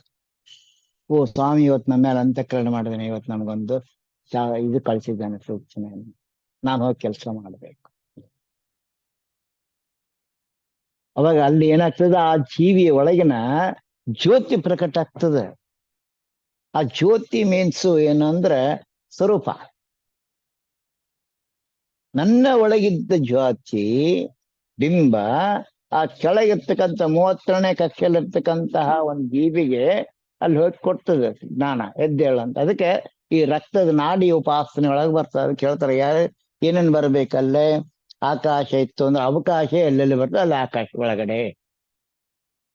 ಕೆಳಗೆ ಕಾಲ ಕುತ್ಕೊಂಡಂತಹದ್ದು ಜಯಂತಗ ತಲಿಯಿಂದ ಹೋಗ್ಬೇಕು, ಕಣ್ಣಿಂದ ಹೋಗ್ತಾ ಅಲ್ಲಿ ಹೋಗ್ಬೇಡ, ಕಾಲು ಇಡ್ಲಕ್ ಹೋಗ್ಬೇಡ, ಈ ಕಡೆ ಸರ್ಸು ಅಂತ ಕಣ್ಣು ನೋಡಿ ಕಾಲಿಗೆ ಹೇಳಬೇಕು. ಅದಕ್ಕೆಂದ್ರೆ ಪೃಥ್ವಿ ರೂಪದಿಂದ ಕಾಲಾಗಿದೆ. ವಾಸನ ಗ್ರಹಣ ಬರ್ತದೆ ಅದ್ರೊಳಗೆ. ವಾಸನೆ ಬೇಕಾದ್ರೆ ನೀವು ಹಾಕ್ರಿ ಮನೆ ಮುಂದೆ, ಸಾಯಂಕಾಲ ಹೊತ್ತು ಚಳಿ ಹೊಟ್ರೆ ಘಮ್ ಮತ್ತು ನೀರು ಬರ್ತದೆ, ವಾಸನೆ ಬರ್ತದೆ. ಅಂತ ಸುವಾಸನಯುಕ್ತವಾದ ವಾಸನೆ ನಾನು ತಗೋಬೇಕು ಅಂತ. ಅದಕ್ಕೆ ನಮ್ಗೆ ಏನಾಗ್ತವ, ಜೀವನದೊಳಗ ಅನೇಕ ಏನಪ್ಪಾ ಅನುಭವಗಳು ಆಗ್ತಾವ, ಅನೇಕ ವಾಸನೆಗಳನ್ನ ನಾವು ಗ್ರಹಣ ಮಾಡಿರ್ತೀವಿ. ನಾವು ಆ ಎಲ್ಲ ಗ್ರಹಣದ ಉಪಾಸನೆ ಒಳಗೆ ನಾವು ಹಂಗೆ ಇಟ್ಕೊಂಡು ಗ್ರಹಣ ಹಿಡಿತದೆ, ತೆಗೆದಾಕಿ ಗ್ರಹಣ ಉತ್ತಮವಾದ ಗ್ರಹಣ ಆಗ್ತದೆ. ಇಷ್ಟೇ ವ್ಯತ್ಯಾಸ. ಇದು ಯಾವ ಜೀವಿ ಮಾಡ್ಕೊಂಡು ಹೋಗ್ತಾನೆ 84 ಲಕ್ಷ ಉಪಾಸನೆ ಒಳಗೆ, ಅದ್ರೊಳಗೆ ಒಂದೊಂದೇ ತಗೊಂಡು ಹೋದಾಗ ಆ 84 ಲಕ್ಷ ಜೀವನೊಳಗೆ ಅನಂತ ಕೋಟಿ ಜೀವರಾಶಿಗಳು, ಆ 84 ಲಕ್ಷ ಒಳಗೆ 4 ಭಾಗ ಮಾಡಿದ್ದಾರೆ. ಆ 4 ಭಾಗದೊಳಗೆ ವಿಶೇಷವಾಗಿರ್ತಕ್ಕಂಥ ಮನುಷ್ಯನೊಳಗೂ 4 ಭಾಗ ಮಾಡಿದ್ದಾರೆ. ಅದು ಯಾರು? ಶೂದ್ರ, ಕ್ಷತ್ರಿಯ, ವೈಶ್ಯ, ಬ್ರಾಹ್ಮಣ ಅಂತ. ಅದ್ರೊಳಗೆ ಏನಪ್ಪಾ ಅಂದ್ರೆ ಮತ್ತೆ ಒಂದೊಂದ್ರೊಳಗೆ 3 ಗುಣಗಳವ, ದೇವ, ದಾನವ, ಮಾನವ ಅಂತ. ಇದ್ರೊಳಗೆ ನಾವ್ ಯಾಕೆ ಜ್ಞಾನ ತಗೋಬೇಕು? ಜ್ಞಾನ ಯಾಕೆ ಹುಟ್ಟಬೇಕು ಒಳಗಡೆ ಅಂದ್ರೆ, ಕೃಷ್ಣ ಯಾಕೆ ಹುಟ್ಟಬೇಕಂದ್ರೆ, ಇವ ದೈತ್ಯ ಇದ್ದಾನಂತ ನನಗೆ ಕನ್ಫರ್ಮ್ ಆಗ್ಬೇಕು, ಇವ ದೇವತೆ ಇದ್ದಾನಂತ ಕನ್ಫರ್ಮ್ ಆಗ್ಬೇಕು ನನಗೆ. ಆ ಸ್ವರೂಪ ಜ್ಞಾನ, ಅದೇ ಸ್ವರೂಪ ಜ್ಞಾನ. ಆ ಸ್ವರೂಪ ಜ್ಞಾನ ಬಂದ್ರೆ ಹಂಗ ಆನಂದ ಆಗ್ತದೆ. ಅವಾಗ ಯಾರು ನನ್ನನ್ನ ದ್ವೇಷ ಮಾಡ್ತಾರಂತ ಗೊತ್ತಾಗ್ತದೋ, ಏನಪ್ಪ ಒಂದ್ಸಲ ಹೋಗ್ಲಿ ಬಿಡ ಅಂತ ಸುಮ್ನೆ ಆಗ್ವಿ. ಹಗ್ಲೆಲ್ಲ ಅದೇ ಮಾಡಿದ್ರು ಅವ ಏನಪ್ಪಾ ಅಂದ್ರೆ ನನಗ್ ಸಮಾಧಾನ ಸಿಕ್ಕಿತ್ತು ಅಂದ್ರೆ, ಸಮಾಧಾನ ಇತ್ತು, ಅವ್ರು ಬೈದ್ರು ಏನನ್ಲಕ್ಕ ಇದ್ರೆ ನನ್ನಲ್ಲಿ ಏನಪ್ಪಾ ಅಂದ್ರೆ ದೇವತಾ ಅಂಶ ಸ್ವಲ್ಪ ಅದ ಅಂತ ದೇವತಾ ಭಗವಂತನ ಸ್ವಲ್ಪ ಅನುಗ್ರಹ ಅದ ನನಗೆ ಅಂತ ತಿಳ್ಕೊಬೇಕು. ಅವನು ಹಗ್ಲೆಲ್ಲ ನಿಂದನೆ ಮಾಡ್ತಾ ಇದ್ದ ಜೀವಿ ಅಂದ್ರೆ, ಆ ಹೆಣ್ಣು ಹಗಲೆಲ್ಲ ನಿಂದನೆ ಮಾಡ್ತಾ ಇದ್ಲು ಅಂದ್ರೆ ಅಲ್ಲೇ ಸ್ವರೂಪತಃ ಸ್ವಲ್ಪ ಏನಪ್ಪಾ ಅದ್ದ ಕುಬೇರನ ಅನುಗ್ರಹ ಆದ ಅಂತ ಹೇಳ್ಬೇಕು. ದೈತ್ರ ಅಂತ ಉಪಾಸನೆ ಹೇಳಕ್ ಬರಂಗಿಲ್ಲ, ಯಾಕಂದ್ರೆ ಆ ಟೈಮ್ ಹೆಂಗ್ ಹೇಳಕ್ ಬರಲ್ಲ ಒಬ್ಬರಿಗೆ. ಒಂದೇ ಸಲಕ್ಕೆ ನಾವು ಅದನ್ನ ಹೇಳಬಾರ್ದು ಹೇಳಕ್ ಬರಲ್ಲ. ತನ್ನಿಮಿತ್ತವಾಗಿ ನಾವು ಆ ರೀತಿ ಅವ್ರನ್ನ ಅವಾಯ್ಡ್ ಮಾಡ್ತಾ ಮಾಡ್ತಾ ಮಾಡ್ತಾ ಆ ದುಷ್ಟರನ್ನ ಏನಪ್ಪ ಇರ್ತಲ್ಲ, ಅಪಮಾನ ಮಾಡೋದನ್ನ, ನೋವು ಮಾಡೋದನ್ನ, ಹಿಂಸೆ ಕೊಡೋದನ್ನ ದೂರ ಇಗ್ನೋರ್ ಮಾಡ್ತಾ ನನ್ನನ್ನ ಪ್ರಯತ್ನ ಪಟ್ಟು ಸಾಧನಕ್ಕೆ ಹಚ್ತಕ್ಕಂಥ ವ್ಯಕ್ತಿ ಹೇಳ್ತ ನಾನು ಸರೆಂಡರ್ ಆಗ್ತಾ. ಈಗ ಎಷ್ಟೋ ಗ್ರಂಥಗಳು ಬರ್ತಾವ, ಎಷ್ಟೋ ಪುಸ್ತಕಗಳು ಬರ್ತಾವ. ನಮಗೆ 18 ಯಾವುದು ಪುರಾಣಗಳು, 10 ಉಪನಿಷತ್ತುಗಳು, ರಾಮಾಯಣ ಮಹಾಭಾರತಗಳು, ಭಾಗವತಾದ ಸಕಲ ಶಾಸ್ತ್ರ ಪುಸ್ತಕ ಏನ್ ಬರ್ತವ ನೀವು, ಇದ್ರೊಳಗ ನಂಗೆ ಆನಂದ ಬರ್ತದೆ. ಇದು ನಂಗೆ ಮತ್ತೆ ನೆನಪಿರ್ತದೆ. ಉಳುಕಿವೇನವಲ್ಲವು ನೆನಪು ಬಹಳ ನನಗ ಆಗಿತ್ತು, ಆನಂದ ಆಗಿತ್ತು ಅಂದ್ರೆ ಅವು ನೆನಪಿರ್ತಾವ. ಇವಳು ಮಸಕ್ ಬರ್ತಾವ. ಇದನ್ನೇ ದಾಸರು ಹೇಳ್ತಾರೆ ಏನಂದ್ರೆ, ಅಪರೋಕ್ಷಾನಂತರ ಪರಮಾತ್ಮನ ಕಾಣಬೇಕಾದ್ರೆ ಗೋಪಾಲರಾಯರು ತಮ್ಮ ಇದ್ರೊಳಗೆ ಹೇಳ್ಕೊಂಡಾರೆ ಏನಂದ್ರ, ನಿನಗ ಆ ಸ್ವಾಮಿ ದರ್ಶನ ಆಗ್ತು, ನನಗಾಗ್ಲಿಲ್ಲ. ನಾ ಸನ್ಯಾಸಿ ಆಗಿದ್ದೆ ಎಷ್ಟು ಬೇರೆ, ನನಗೆ ದರ್ಶನ ಆಗಲಿಲ್ಲ, ನನ್ನ ರೂಪ ಗೊತ್ತಾಗಲಿಲ್ಲ. ನನಗೆ ಬರೇ ಮಿಂಚಿ ಗೊತ್ತಾತು, ನನಗೆ ಬರೇ ಶಬ್ದ ಗೊತ್ತಾತು, ಆ ಗುಡು ಗುಡು ಗುಡು ಒಬ್ಬ ಶಬ್ದ ಗೊತ್ತಾಗದು, ದರ್ಶನ ಆಯ್ತು, ಕೇಳಿಸ್ತು, ನನಗೆ ಮುಂದೆ ದರ್ಶನ ಆಗಲಿಲ್ಲ. ಎಷ್ಟು ಆ ದುಃಖದಿಂದ ಹೇಳ್ಕೊಂಡಾರ ಸುಳ್ಳಾದಿಯೊಳ ಗೋಪಾಲ್ರ. ಅದರಂತೆ ಈಗ ನಾವೇನು ಎಷ್ಟು ಜನ ಇದ್ದೀವಿ ಅಲ್ಲೇ, ಇದನ್ನ ಈ ರೀತಿ ನಾವೆಂದಾದ್ರೂ ವಿಚಾರ ಮಾಡ್ಕೊಂಡಿವ?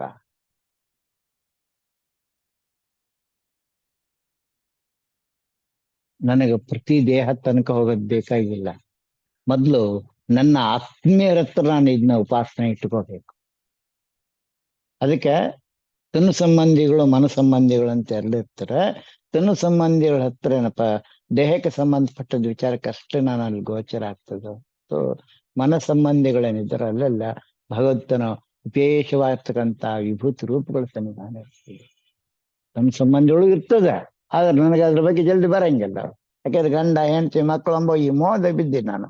ಆ ಮೋಹ ಬಿಟ್ಟು ಆಗ್ತದ ಆದ್ರೆ ಅದು ಕಠಿಣ ಆಗ್ತದೆ. ಅದಕ್ಕೆ ಏನಪ್ಪ ಜೊತೆಗೆ ಮನ ಸಂಬಂಧಿಗಳ ಹತ್ರ, ತನ್ನ ಸಂಬಂಧಿಗಳಂಗೆ ಮನ ಸಂಬಂಧಿಗಳಿಂದ ಹತ್ರನ್ನ ಪ್ರತಿಯೊಂದು ಮನಸ್ಸಿನ ಆಕಾರಗಳನ್ನ ತೆಗೆದು ತೋರಿಸೊಳಗೆ ಏನಾಗ್ತದೆ, ಭಗದ್ರೂಪಗಳು ಗೋಚರ ಆಗ್ತಾ ಹೋಗ್ತದೆ. ಇದು ಜ್ಞಾನ ಸಹಿತ ವಿಜ್ಞಾನ ಯೋಗ, ಜ್ಞಾನ ವಿಜ್ಞಾನ ಯೋಗ ಅಂತ ಭಗವದ್ಗೀತೆಯಲ್ಲಿ ಕೃಷ್ಣ ಹೇಳ್ಕೊಟ್ಟಿದ್ರು. ಕೃಷ್ಣನ ದಶಮಸ್ಕಂದ ಭಾಗವತೊಳಗೆ ಪರಮಾದ್ಭುತವಾಗಿರ್ತಕ್ಕಂಥ ರೂಪ ಚಿಂತನೆ. ಭಾಗವತಲ್ಲಿ ಏನ್ ಬರ್ತದೆ, ಮಹಾಭಾರತದಲ್ಲಿ ಏನ್ ಬರ್ತದೆ ಅಂದ್ರೆ, ಎಲ್ಲಾ ದೇವತೆಗಳು ದೈತ್ಯರು ಬಂದಿದ್ರು, ಮನುಷ್ಯರು ಬಂದಿದ್ರು ಸಹಿತ ಗೋಚರ ಆಗೋದಿಲ್ಲ. ಕೊನೆಗೆ ಹೇಳ್ತಾನೆ ಕೃಷ್ಣ, ಕರ್ಣ ನೀನ್ ಸೂರ್ಯ ಇದ್ದಿ, ನಿನ್ನೊಂದು ಅಂಶದಿಂದ ನಿಂಗೆ ಅರ್ಥ ಆಗೋದಿಲ್ಲ. ಭೂಲೋಕಕ್ಕೆ ಬಂದಾಗ ಆ ಕುಂತಿ ಎಷ್ಟು ಕೇಳಿದ್ ಪರಿಪರಿ, ಬೇಡ ನಾನು ಇನ್ನ ಕನ್ಯಾ ಇದ್ದೀನಿ, ನಿನ್ನ ಮುಂದೆ ಬಂದ ನನಗೆ ಬಾಲಭಾಷೆಯಿಂದ ಹೇಳ್ಕೊಂಡೆ, ನಾನು ತಿಳಿಯಾದ ಪರೀಕ್ಷೆ ಮಾಡಕ್ ಹೇಳಿ, ನಾನು ಇಲ್ಲ ನಾನು ಬಂದಿನಿ ಕೊಟ್ಟು ಬಿಡ್ತೀನಿ ಅಂತ ಹೋದೆಲ್ಲ ನೀನು. ಇವತ್ತೇನ್ ಕಾರಣ ಆತು ಸೂರ್ಯಗ ಕಲ್ ಕೇಳ್ತ. ದೇವತೆಗಳು ಭೂಲೋಕಕ್ಕೆ ಬಂದಾಗ ಅವ್ರಿಗೆ ಅಹಮ್ಮಮತೆಗಳ ಕಷ್ಟ ಆಗ್ತದೆ, ಇಲ್ಲ ಅವ್ರ ಸಾಧನ ಆಗ್ಬೇಕಾಗ್ತದೆ.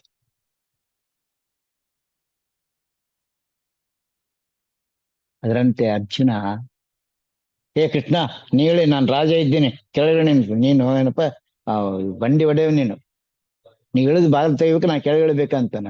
ಕೊನೆ ಇದೆಲ್ಲ ಅಸ್ತ್ರ ಆಗಿ ಹೋಗ್ಬಿಟ್ಟೈತಿ. ಹೇ ಚಿಕ್ಕ ಎಳಿಯೋ ಅಂತ ಬೈತಾನೆ ಕೃಷ್ಣ. ಅಂದ್ರ ಅಲ್ಲಿವರೆಗೂ ಕೃಷ್ಣನೇ ಏನಪ್ಪ ನನಗ್ ಸಖ ನಿನ್ನಿಂದ ಎಲ್ಲ ಅಂತ ಅನ್ಕೊತ ಬಂದ ದೇವತೆಗಳು ಅವ ಅಧಿಕಾರ ಸಿಕ್ತು ಅಂದ್ರೆ ಎಕ್ದಮ್ ಅಹಂಕಾರ ಬಂದ್ಬಿಡು. ದೇವತೆಗಳು ಅಹಂಕಾರ ಬರ್ತದ. ದೇವತೆಗಳ ಶಾಪ ಮನುಷ್ಯರಿಗೆ ಹೋರ ಅಂತ. ಅವ ಪಶು ಅಂತ ಬೈತಾರ ವಾಯುದರು. ಆ ಪಶುನೇ ಏನಪ್ಪ ಅಂದ್ರೆ ಇವತ್ತು ನಾವು ವೃಷಭ ಆಗಿವಿ. ಜ್ಞಾನವನ್ನು ಹೊತ್ಕೊಂಡು ಅಡ್ಡಾಡ್ತಾ ಇದ್ದೀವಿ. ಒಂದು ಜೈತಿತ್ರಲ್ಲ, ಯಾರ್ಯಾರು ಅರ್ಪಿತಾಂಸಾರ ಹಿಡ್ಕೊಂಡಿದ್ದೀರಿ, ಯಾರ್ಯಾರು ಅನುಸಂಧಾನ ಮಾಡಕ ಬರೀ ಹಿಡ್ಕೊಂಡ್ರಲ್ಲ, ಯಾರ್ಯಾರು ಹರಿಕತಾಂಸರ ತಲೆ ಮೇಲೆ ಹೊತ್ಕೊಂಡಿದ್ದೀರಿ, ಹೃದಯಗತ ಮಾಡ್ಕೊಂಡಿರಿ, ಯಾರ್ಯಾರು ಸುಳಾದಿಗಳನ್ನು ಉಪಾಸನೆ ಇಟ್ಟುಕೊಂಡಿದ್ದೀರಿ, ಎಲ್ಲರೂ ಋಷಭನೆ. ಎಲ್ಲರೂ ಋಷಭನೆ. ಎಲ್ಲರೊಳಗೆ ಜೈತ್ಯಸ್ಥರು ಪುಂಖಾನುಪುಂಖವಾಗಿ ಪರಮಾತ್ಮನ ಉಪಾಸನೆ ಮಾಡ್ಕೊಂಡಿರ್ತಾರೆ. ಯಾರು? ಆ ತ್ರಿವಿಕ್ರಮನ. ಯಾರಿಗೆ ಈ ರೀತಿ ಉಪಾಸನೆ ಬರ್ತದೋ, ಪರಮಾತ್ಮ ಉಪೇಂದ್ರ ಇದ್ದತ, ವಾಮನ ಇದ್ದತ ಉಪೇಂದ್ರ ಆಗ್ತದೆ, ಉಪೇಂದ್ರ ತ್ರಿವಿಕ್ರಮನಾಗಿ ಬಂದು ಆ ಜ್ಞಾನ ಗಂಗೆ ನಾವು ಸರ್ರ ಅಂತ ಕೊಡ್ತಾ ಹೋಗ್ತಾನೆ. ಇದು ಸುಲಭ ಪರಮಾತ್ಮಂದು. ತನ್ನವರಿಗೆ ಸುಲಭ ಯಾಕಾದ ಅಂದ್ರೆ ಸುಜೀವಳು ಭೂಲೋಕಕ್ಕೆ ಬಂದಾಗ ಮಧ್ವ ತತ್ವ ಸಿದ್ಧಾಂತವನ್ನ ನಾನು ಉಪಾಸನೆ ಮಾಡ್ಕೊಂಡು ಕುತ್ಕೊಂಡಾಗ ಏನಾಗ್ತದಲ್ಲೇ, ಮಧ್ವರಾಯರು ಇಲ್ಲಿ ಭೂಮಿಗೆ ಬರಬೇಕಾಗಿತ್ತಂದ್ರೆ ತನ್ನ ಇರುವನ್ನ ತೋರ್ಸ್ಲಕ್ಕ ಈ ಅರ್ಜುನ ಕರ್ಕೊಂಬಂದ್ ಜೀವಾಭಿಮಾನಿ ಅಂದ್ರು. ಆ ಪಶು ಅಂದ್ರು. ಅಂದ್ರ ತಮ್ಮ ಶಕ್ತಿಯನ್ನು ಒಬ್ರು ಹೊರ್ಲಕ್ಕ ಬೇಕಲ್ಲ, ಆ ಜ್ಞಾನ ನಿಧಿಯನ್ನು ಹೊರ್ಲಕ್ ಬೇಕಲ್ಲ ಅಂತ ಆ ಜೀವಾಭಿಮಾನಿ ಇಂದ್ರನ್ನ ಭೂಲಕ್ಕೆ ಕರ್ಕೊಂಬಂದ್ರು. ಮತ್ತೆ ಆ ಜ್ಞಾನ ಭಂಡಾರ ಹೊತ್ತು ಇವತ್ತು ನಾವು ಆ ರೀತಿ ವೃಷಭ ಆಗ್ಬೋದಲ್ಲ. ಎಷ್ಟು ಜನ ವೃಷಭ ಆಗಿವೆ ನಾವು. ಅವರು ನಾವೆಲ್ರಲ್ಲ, ನಮ್ಮಲ್ಲೂ ಇಂದ್ರ ಇದ್ದಾನೆ, ಒಳಗ ಜೀವಾಭಿಮಾನಿ ಇಂದ್ರ ಇದ್ದಾನೆ. ನಮ್ಮೊಳಗು ಏನಪ್ಪ ಆಚಾರ ಮದ್ದವರು ಇದ್ದಾರೆ. ನಮ್ಮೊಳಗು ಏನಪ್ಪ ಅಂದ್ರ ಯಾರು ನಮ್ಮ ವೇದವ್ಯಾಸ ದೇವರು ಇದ್ದಾರೆ, ಬಿಂಬನ ಆಗಿದ್ದಾರೆ. ಈ ರೀತಿ ನಾನು ಉಪಾಸನೆಯನ್ನ ನನ್ನ ಮಾಡ್ಕೊಳಕ್ಕೆ ಮನುಷ್ಯನು ಬಂದದೆ. ಆ ಸ್ತ್ರೀ ರೂಪ ಇರೋ, ಪುರುಷ ರೂಪ ಇರ್ಬೋದು. ಹೌದಲ್ಲ? ಅವಾಗ ನಾನೇನಾಗ್ತೀನಿ? ವೃಷಭನಾಗ್ತೀನಿ. ಧೀಶಕ್ತಿ ಸಂಪನ್ನ ಆಗ್ತದೆ. ಅದಕ್ಕೆ ಮತ್ಸ್ಯ, ಕೂರ್ಮ, ವರಹ, ನರಸಿಂಹ ಅಂತ ಹೆಂಗ್ ಬಂತು ಅಲ್ಲಿ ಏನಪ್ಪಾ ಅಂದ್ರ ಯಾವ್ದು ಮೇಷ, ವೃಷಭ, ಮಿಥುನ, ಕರ್ಕ, ಸಿಂಹ, ತುಲಾ ಅಂತ 12 ರಾಶಿಗಳು ಹಾಕಿಟ್ರು. ಸ್ವಲ್ಪ ನನಗೆ ಮೇಷನಾಗಿದ್ದೆ, ಕುರಿ ಇದ್ದಂಗಿದ್ದೆ ಮನುಷ್ಯ, ಆ ಪಶುವಿನಂತೆ ಇದ್ದಂಗಿದ್ದೆ. ಇದೀಗ ಜ್ಞಾನವನ್ನು ಹೊತ್ಕೊಂಡಿದ್ದೆ ಅಂತ ವೃಷಭ ರಾಶಿಗೆ ಬಂತು ನಾನು. ಹಿಂಗ 12 ರಾಶಿಗಳಿಗೆ ಪರಮಾತ್ಮನ ಗುಣಗಳನ್ನು ನಾನು ಹೆಂಗೆ ಅಧ್ಯಯನ ಮಾಡ್ತಾ ಹೋಗ್ತೀನಿ, ಹಂಗಂಗ ನಾನೇನಾಗ್ತೀನಿ, ಕೊನೆ 12 ಮೀನ್ ರಾಶಿಗೆ ಬಂದಾಗ ಅದರಲ್ಲಿ ಚಫರಿ ಎಂಬದಿ ಅಂತ ಅಂದ್ರೆ ಮೀನಂತೆ ಆ ಮಧ್ವ ತತ್ವ ಸಿದ್ಧಾಂತದೊಳಗೆ ಹೆಂಗ್ ಬೇಕು ಹೆಂಗ ಆಟ ಆಡ್ತಿರ್ತೀನಿ ನಾನು. ಆ ರೀತಿ ಉಪಾಸನೆಗೆ ನನಗೆ ಈ ಮನುಷ್ಯ ಜನ್ಮ ಅತ್ಯಂತ ಏನಪ್ಪ ವಿಶೇಷ ಆಗಿದೆ. ಯಾರು ಚಕ್ರಾಬ್ಜ ಸಂಸಾರ ಬಂಧನ ಬಿಡಬೇಕಂದ್ರೆ ಈ ಯಾವುದು ನಾರಾಯಣ ಕವಚ ಅಂತ ಹೇಳ್ತೀವಲ್ಲ, ಇದನ್ನ ಈ ದೇಹನ ಏನಪ್ಪ ನಾರಾಯಣ ರೂಪ ಅಂತ ಉಪಾಸನೆ ಮಾಡಕು. ಸ್ತ್ರೀಯರಿಗೆ ನಾರಾಯಣಿ ರೂಪ ಅಂತ ತಗೋಕು. ಸರ್ವಮಂಗಲ ಮಾಂಗಲ್ಯ ಶಿವೆ ಸರ್ವಾರ್ಥ ಸಾಧಿಕೆ ಶರಣ್ಯ ಗೌರಿ ತ್ರ್ಯಂಬಕಿ ನಾರಾಯಣಿ ನಮಸ್ತುತೆ ಅಂತ ಹೇಳ್ತೇವೆ. ನಾರಾಯಣಿ ರೂಪ ಯಾವುದು? ಪಂಚಭೌತಿಕ ಶರೀರ ಸ್ತ್ರೀ ರೂಪ ನಾರಾಯಣ ರೂಪ, ಪಂಚಭೌತಿಕ ಶರೀರ ಪುರುಷ ರೂಪ ನಾರಾಯಣ ರೂಪ. ಇದು ಬಹಳ ಅದ್ಭುತವಾದ ಉಪಾಸನೆ. ಹೇಳ್ಬೇಕು ಯಾವುದು? ಗೌರಿ ಉಪಾಸ. ಸರ್ವಮಂಗಲ ಮಾಂಗಲ್ಯೆ ಶಿವೆ ಸರ್ವಾರ್ಥ ಸಾಧಿಕೆ ಶರಣ್ಯೆ ಗೌರಿ ತ್ರ್ಯಂಬಕೆ ನಾರಾಯಣಿ ನಮೋಸ್ತುತೆ ಅಂದು ಆ ಪಾರ್ವತಿ ದೇವಿ ನಮ್ಮ ಮನಸ್ಸಿಗೆ ಅಭಿಮಾನಿ ದೇವತೆ. ರುದ್ರ ದೇವರಲ್ಲಿ ಬಂದು ಕೊಡ್ತಾರೆ, ನನ್ನ ಗಂಡ ಬಂದು ಕೊಡ್ತಾನ, ನಾನೆಲ್ಲ ಸ್ವಚ್ಛ ಮಾಡಬೇಕು ಅಂತ ಹೇಳ್ಬಿಟ್ಟು. ಅದಕ್ಕೆ ಮನಸ್ಸಿನಲ್ಲಿರ್ತಕ್ಕಂಥ ಕಾಮ, ಕ್ರೋಧ, ಮೋಹ, ಮದ, ಮತ್ಸರಾದಿ ಅರ್ಷಡ್ ವರ್ಗಗಳನ್ನ ಹೊರಗಡೆ ತೆಗಿಲಕ್ಕೆ ಆ ಪಾರ್ವತಿ ಬೇಕು. ಇದು ರಾಜವಿದ್ಯಾ ರಾಜಗುಹ್ಯ ಯೋಗ 9ನೇ ಅಧ್ಯಾಯ ಭಗವದ್ಗೀತೆ ಬರ್ತಕ್ಕಂಥರು. 10ನೇ ಅಧ್ಯಾಯನೇ ಆ ವಿಭೂತಿ ರೂಪ. 42 ಶ್ಲೋಕಗಳಿಂದ ಏನು ಕೃಷ್ಣ ಹೇಳಿದಾನೆ, ನನ್ನ ದೇಹದೊಳಗೆ ಎಷ್ಟು ವಿಭೂತಿ ರೂಪಗಳವ, ಆ ಎಲ್ಲ ವಿಭೂತಿ ರೂಪಗಳ ಉಪಾಸನೆ ನಾನು ಮಾಡ್ಕೊಳಕ್ಕ ಅತ್ಯಂತ ಉತ್ಸುಕನಾಗಿದ್ದೀನಿ ಅನ್ನೋ ಚಿಂತನೆ ಬರ. ಅದಕ್ಕೆ ಆ ರೂಪ ಏನದಲ್ಲ ಅದು ಚಕ್ಷುರ್ಮಯ, ಒಳಗ ಅನಂತ ಜ್ಯೋತಿಗಳ ಬೀಡು, ಅನಂತ ಬಿಂಬಗಳ ಬೀಡು. ನಮಗ್ ಮೊದ್ಲು ನಾರಾಯಣ ರೂಪ ನೋಡ್ಕೋಬೇಕು, ಆಮೇಲೆ ನಾರಾಯಣಿ ಆಗ್ಬೇಕು ನಾನು ಮಾನಸಿಕವಾಗಿ. ಆ ನಂತರ ನನಗೇನಪ್ಪ ಅಂದ್ರೆ ನಪುಂಸಕ ಆಗ್ಬೇಕಂದ್ರೆ ಅದ್ರ ಮೇಲೆ ಮೋಹ ಕಳ್ಕೋಬೇಕು. ಹೆಂಗದ್ ನೋಡ್ರಿ, ಜಡಚೇತನ ಜ್ಞಾನ. ಇವತ್ತಿನ ನಾಳೆ ಬಿದ್ದು ಹೋಗೋ ಶರೀರಕ್ಕೆ ಯಾಕಷ್ಟು ಮೋಹ ಅಲ್ಲ, ಅದು ಪ್ರತಿಮಾ ಅಂತ ತಗೊಂಡು ಹೋಗು ನೀನು. ಲಕ್ಷ್ಮೀ ನಾರಸಿಂಹನ ಉಪಾಸನೆ ಮಾಡು.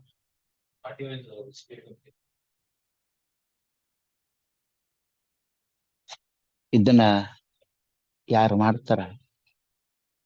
ಈ ಉಪಾಸನೆ ಯಾವಾಗ ಬರ್ತದೆ ನಮಗಂದ್ರ, ಷಟ್ಕೋಣ ಮಂಡಲದಲ್ಲಿ ಭವಿಷ್ಯತ್ ಧರ್ಮ ಮುಕ್ತಾವತಿ ಪ್ರದ್ಯುಮ್ನಿಪ್ಪನು ವಿಭುಧ ಗಣ ಸೇವ್ಯ ಅಂತ 8ನೇ ಸಂಧಿ 4ನೇ ಶ್ಲೋಕ ಬರ್ತದೆ. ಆ 6 ದಳ ಕಮಲದಲ್ಲಿ ಕೃತಿಪತಿ ಪರಮಸಿಂಹನ ದೇವರನ್ನ ಗಣಪತಿ ಉಪಾಸನೆ ಮಾಡ್ತಾ ಇರ್ತಾನೆ. ಶರಣ ಮಹೇಶ್ವರನಪ್ಪ ಅಲ್ಲಿ ಸೇವೆಯನ್ನು ಮಾಡ್ತಾ ಇದ್ರೆ, ಬ್ರಹ್ಮದೇವರು ಆ ಸೃಷ್ಟಿಕರ್ತನಾದ ಎನ್ನುವ ಪರಮಾತ್ಮನ ಕರ್ಮ ಏನ್ ಸೃಷ್ಟಿ ಮಾಡ್ಬೇಕೆಂಬುದನ್ನ ಕೇಳ್ಕೊಂಡು ಅದು ಗಣಪತಿಗೆ ಹೇಳ್ತಕ್ಕಂಥ ರೂಪ, ಆ ದಿವ್ಯ ರೂಪ. ನಾಳೆ ಚೌತಿ ಬಂತವಿ, ಪೃಷ್ಠಪತಿ ಭಾಗವತ ಅಂತ ಬರ್ತಾರೆ 15 ಜನ ಆ ಗಣಪತಿ ಉಪಾಸನೆ. ಇಡೀ ಭಾದ್ರಪದ ಮಾಸ ಅಂದ್ರೆ ಭದ್ರವಾದ ಮಾಸ. 12 ಮಾಸದೊಳಗ ಉತ್ತಮ ಮಾಸ ಯಾವುದು? ಭಾದ್ರಪದ ಮಾಸ. ಮುಕ್ತಿಯನ್ನ ಕೊಡ್ತಕ್ಕಂಥ ಮಾಸ ಇದು. ಉಳಿಕೆವೆಲ್ಲ ಭೋಗ. ಉಳಿಕೆ ಮಾಸಗಳೆಲ್ಲವೂ ಭೋಗ ಮಾಸಗಳೇ ಹೊರ್ತು ಇದು ಒಂದೇ ಏನಪ್ಪ ನಮಗೆ ಮುಕ್ತಿ ಕೊಡ್ತಕ್ಕಂಥ. ಯಾಕಂದ್ರೆ ಈ ಗಣಪತಿ ಅನುಗ್ರಹ ಆಗ್ತದೆ, ಭಾಗವತ ಸತ್ಸಂತಾನ ಆಗ್ತದೆ, ಭಗವಂತನ ಅನುಗ್ರಹ ಆಗ್ತದೆ. ಇಲ್ಲೇ ನನ್ನ ಪಿತೃ ದೇವತೆಗಳು ಬರ್ತಾರ. ಎಲ್ಲಿ ನನ್ ಮಗ, ನನ್ ಮೊಮ್ಮಗ, ನನ್ ಚಿಂತಕ, ನನ್ ಕೂಸು, ನನ್ ಜರಿಮಗ ಪರಮಾತ್ಮ ಬರ್ತಾನ. ಅಲ್ಲಿ ಹಿಂದೇನ್ ಬಂದಿದ್ದ ರೂಪ ಆಗಿದ್ವಲ್ಲ, ಆ ಎಲ್ಲ ರೂಪಗಳು ಹುಡ್ಕೊಂಡ್ ಬರ್ತಾರ. 15 ಡೇಸ್ ಇರ್ತಾರ. ಎಲ್ಲಿ ಬರ್ತಾರ ಅವರು? ನನ್ನ ವಂಶದೊಳಗ ಇಂಥ ಒಬ್ಬ ಭಗವದ್ ಭಕ್ತ ಹುಟ್ಟಿದಾನೆ, ಇಂಥ ಒಬ್ಬ ಭಗವದ್ ಭಕ್ತ ಹುಟ್ಟಿದಾಳೆ, ಪರಮಾತ್ಮ ಕಾಣ್ತಕ್ಕಂಥ ರೂಪ ಬಂದಿದ ಅವರಿಗೆ. ಏನ್ ಆನಂದ! ಇನ್ನೊಂದಿಷ್ಟು ಒಬ್ರು ವಸು ರೂಪ ಒಬ್ರು ಕೊಡ್ತಾರ, ಪರಮಾತ್ಮ ಅಷ್ಟರೂಪಗಳು ಸಿದ್ಧಿ ಆಗ್ಲಿ ಇವನಿಗೆ ಅಂತ. ಏಕಾಶ ರುದ್ರ ಅನುಗ್ರಹ ಮಾಡ್ತಾರ. ನಮ್ ತಾತ, ನಮ್ ಮುತ್ತಾತ ಸಮಸ್ತ ಜ್ಞಾನ, ಅವನಿಗೆ ಏನ್ ಬೇಕಾ ಜ್ಞಾನ ಕೊಟ್ಟು ಅನುಗ್ರಹ ಮಾಡ ಸ್ವಾಮಿ ಅಂತ ವಿಶೇಷವಾಗಿ ಏನಪ್ಪ ಈ ಮಾಸದೊಳಗೆ ಅನುಗ್ರಹ ಮಾಡ್ತಾರ. ಇಂಥ ಉತ್ತಮವಾಗಿರ್ತಕ್ಕಂಥ ಭಾದ್ರಪದ ಮಾಸದೊಳಗೆ ನಾವು ಯಾವುದು ನಾರಾಯಣಿ ರೂಪವನ್ನು ಉಪಾಸನೆ ಮಾಡ್ಲಕತ್ತೀವಿ ಅಂದ್ರೆ ಇದು ಪರಮಾತ್ಮಗ ಬಹಳ ಪ್ರಿಯವಾಗಿದೆ ಅಂತ ನನಗನ್ಸ್ತು. ಪರಮಾತ್ಮಗೆ ಪ್ರಿಯವಾಗಿದೆ ವಿಶ್ವಂಬರನ ಉಪಾಸನೆ. ಯಾಕಂದ್ರೆ ಇಡೀ ಬ್ರಹ್ಮಾಂಡ ವಿಶ್ವ, ಇಡೀ ಬ್ರಹ್ಮಾಂಡದೊಳಗೆ ಗುಡ್ಡ, ಕಲ್ಲು, ಮಣ್ಣು ಏನಪ್ಪಾ ಅಂದ್ರೆ ಏನ್ ಕಾಣ್ತವೋ, ಮುಳ್ಳಿನ ಗಿಡ, ಹೂವಿನ ಗಿಡ, ಇವೆಲ್ಲ ಏನ್ ಕಾಣ್ತವೆ, ಇವೆಲ್ಲವೂ ಬ್ರಹ್ಮಾಂಡ ರೂಪಗಳೇ. ಇದಕ್ಕೆ ಉಪಾಸಕರು ಯಾರು? ವಿಶ್ವ. ಅದೆಲ್ಲ ಸೃಷ್ಟಿ, ಪರಮಾತ್ಮ ಸೃಷ್ಟಿ. ತಾನೇ ಆಯಾ ನಾಮರೂಪಗಳಿಂದ ಪರಮಾತ್ಮ. ಕನಕದಾಸರು ಮುಳ್ಳು ಮನೆಯ ಕೊನೆ ಅಂತ ಏನ್ ಹೇಳ್ತಾರಲ್ಲ, ಆ ಎಳ್ಳು ಮನೆಯ ಮುಳ್ಳು ಕೊನೆಯ ಅಂತ ಹೇಳ್ತಾರೆ ದಾಸರಾಯರು. ಅದ್ರಂಗ ಪ್ರತಿ ಒಂದು ವಸ್ತುವಿನಲ್ಲಿಯೂ ಪರಮಾತ್ಮ ಒಳಗಡೆ ತಾನೇ ಪ್ರಕಟ ಆಗಿದ್ದಾನೆ. ಇದು ಜಡೋಪಾಸನೆ. ಇದು ಈ ರೀತಿ ಉಪಾಸನೆ ಮಾಡ್ಕೊಂಡು ಹೋದಾಗ ಎಲ್ಲಿಂದ ಪರಮಾತ್ಮ ಆತನನ್ನು ಬಿಟ್ಟು ಹೋಗೋದೇ ಇಲ್ಲ. ಇದು ವಾಸುದೇವನ ಅನುಗ್ರಹಕ್ಕೆ ಪಾತ್ರ ಆಗ್ತದೆ ಜಡೋಪಾಸನೆ ಮಾಡ್ಕೊಂಡ್ರೆ. ನಾರಾಯಣ ಕವಚ ಹಿಡ್ಕೊಂಡಿವಿ ಅಂದ್ರೆ ನೋಡೋ ವಾಸುದೇವ ರೂಪ ತಾನಾಗೆ ಗೊತ್ತ. ಇದನ್ನೇ ನಂಗೆ ತೋರಿಸ್ಕೊಡು 11ನೇ ಅಧ್ಯಾಯದೊಳಗೆ. ಆ ಯುದ್ಧ ಭೂಮಿಯೊಳಗೆ ಕೃಷ್ಣ ಅರ್ಜುನ ಸಹಿತ ಕಾಣ್ತಾನೆ. ಅರ್ಜುನ ಯುದ್ಧ ಮಾಡೋದು, ಎಲ್ಲರ ಬಾಯಾಗ ಹೋಗ್ತಕ್ಕಂಥದ್ದು, ಹುಟ್ಟು ಸಾವು ಆಗ್ತಕ್ಕಂಥದ್ದು ಎಲ್ಲವೂ ಕಾಣ್ತಾವ. ಇಲ್ಲಿ ನಾನು ಅದ್ ನೋಡ್ತಕ್ಕಂಥ ಪರಿಯನ್ನು ಕಾಣ್ತಾ ಇದ್ದೀನಿ. ಅವತ್ತೇನಾಗಿತ್ತು, ಇವತ್ತೇನಾಗ್ತದೆ, ನಾಳೆ ಈ ಊರನ್ನು ತೋರಿಸ್ಕೊಡ್ತಾನಪ್ಪ ಕೃಷ್ಣ. ಬ್ರಹ್ಮಾಂಡದೊಳಗೆ ಹಿಂದಕ್ಕೆ ಹಿಂಗಿತ್ತು, ಈಗ ಹಿಂಗದ, ಮುಂದೆ ಹಿಂಗಾಗ್ಯದ ಅಂತ. ಹಂಪಿ ಹಿಂದ್ ಹೆಂಗಿತ್ತು, ವೈಭವದಿಂದಿತ್ತು, ಈಗ ಹೆಂಗಾಗಿದೆ, ಹಾಳ ಹಂಪಿ ಆದಂಗಾಗಿ ನಾವು. ಹಿಂದ ನಮ್ಮ ತಾತ ಮುತ್ತಾತ ಎಲ್ಲರೂ ಜ್ಞಾನ ಸಿಂಧಿಗಳಾಗಿದ್ರು. ನಮ್ಮ ದೇಹ ಇವತ್ತು ಹಾಳ ಹಂಪಿ ಆದಂಗೆ ಆಗ್ಯದ. ಜ್ಞಾನ ಇಲ್ಲ, ಭಕ್ತಿ ಇಲ್ಲ, ವೈರಾಗ್ಯ ಇಲ್ಲ, ವಿಶ್ವಾಸ ಇಲ್ಲ. ಮುಂದೇನಾಗ್ತದ ಎಂಬ ಚಿಂತನೆ ಈ ಬ್ರಹ್ಮಾಂಡದಿಂದ ನಾನು ಕಲಿತೀನಿ. ವಿಶ್ವನ ಉಪಾಸನೆ, ವಿಶ್ವ ತೈಜಸ ಅಂತೇನು ಬರ್ತದ. ಸೃಷ್ಟಿ, ಸ್ಥಿತಿ, ಲಯ. ನಾನು ಎಷ್ಟೊತ್ತು ಪರಮಾತ್ಮ ಇವತ್ತು ಸೃಷ್ಟಿ ಮಾಡ್ತಾ ಇದ್ದಾನೆ ನನ್ನಲ್ಲೇ, ಅಷ್ಟೊತ್ತು ನಾನು ಪಾಲನ ಮಾಡ್ತೀನಿ, ಹೇಳ್ತೇನೆ ನಾನು. ಸ್ಥಿತಿ ಅಲ್ಲಿವರೆಗೂ, ಯಾವಾಗ ಅದು ಬಂದಾತು, ಲಯ ಆತು, ಬಂದಾಗ್ಬಿಡ್ತದೆ. ಹಿಂಗೆ ಪ್ರತಿ ಒಂದ್ರಲ್ಲೂ ಪರಮಾತ್ಮನ ಅಷ್ಟಗುಣಗಳನ್ನು ಉಪಾಸನೆ ಮಾಡ್ತಾ, ಇದೇ ಅಷ್ಟಕರ್ತತ್ವ ಅಂತ. ಸೃಷ್ಟಿ, ಸ್ಥಿತಿ, ಲಯ, ನಿಯಮನ, ಜ್ಞಾನ, ಅಜ್ಞಾನ, ಬಂಧ, ಮೋಕ್ಷ ಅಂತೇಳಿ 8 ಗುಣಗಳವಲ್ಲ ಇಲ್ಲಿ. ವಿಶ್ವ, ತೇಜ, ಪ್ರಾಜ್ಞ, ತುರ್ಯ, ಆತ್ಮ, ಅಂತರಾತ್ಮ ಅಂತ ಹೇಳ್ತಾ ಏನಪ್ಪ ಒಂದೊಂದ್ರಲ್ಲಿಯೂ ವೇದೋಕ್ತವಾಗಿ ಋಗ್ವೇದ, ಯಜುರ್ವೇದ, ಸಾಮವೇದ, ಅಥರ್ವವೇದ ಆಗಿ ಮ ನಾದ, ಬಿಂದು, ಘೋಷ ಅಂತ ಅತಿ ಶಾಂತ ರೂಪದಿಂದ ಪರಮಾತ್ಮ 8 ಗುಣಲಕ್ಷಣಗಳನ್ನು ಇಡೀ ಸೃಷ್ಟಿಯನ್ನು ಮಾಡಿ ತೋರ್ತಾ ಇದೆ ನಮ್ಮ ಜ್ಞಾನ. ಇದು ನಾರಾಯಣಿ ಮತ್ತು ನಾರಾಯಣ ರೂಪ ಮತ್ತು ನಪಂಸಕ ರೂಪ, ಈ 3 ರೂಪ ಭಗವದ್ ರೂಪ ನಮ್ಗೆ ಪ್ರತಿನಿತ್ಯ ನೋಡ್ತೀವಿ. ಇದ್ರ ಬಗ್ಗೆ ನಮ್ಗೆ ಯಾರಿಗೆ ಗಮನ ಇಲ್ಲ. ಇದನ್ನೇ ನಾನು ತಿಳ್ಕೊಳ್ಳಕ್ಕೆ, ಅದಕ್ಕೆ ಪರಮಾತ್ಮ ನನಗೆ ಈ ಎಲ್ಲ ಬ್ರಹ್ಮಾಂಡ ಕರ್ಕೊಂಬಂದಿಟ್ಟಿದ್ದೇನೆ ಪರಮಾತ್ಮ.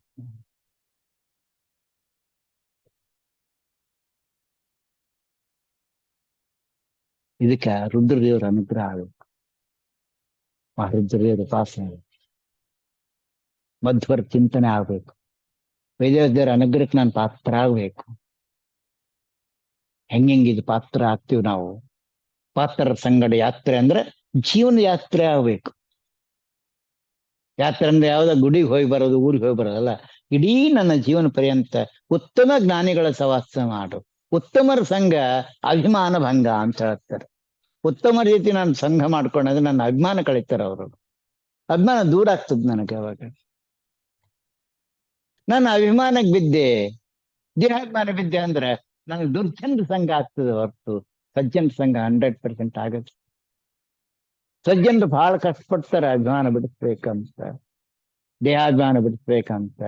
ಅದಕ್ಕೆ ಹೊಂದ್ಕೊಂಡ್ರು ಬೇಕಾಯ್ತು, ಹೊಂದ್ಕೊಳ್ಳಿದ್ರೆ ತಮ್ಮ ಹಾದಿಟ್ಟು ತಾವು ಮುಂದಕ್ಕೆ ಹೋಗ್ತಾರೆ. ಅಲ್ಲಿವರೆಗೆ ಕೈ ಹಿಡಿದು ಕರ್ಕೊಂಡು ಹೋಗ್ತಾರೆ, ಆಮೇಲೆ ಕೈ ಬಿಟ್ಟು ಬಿಡ್ತಾರೆ.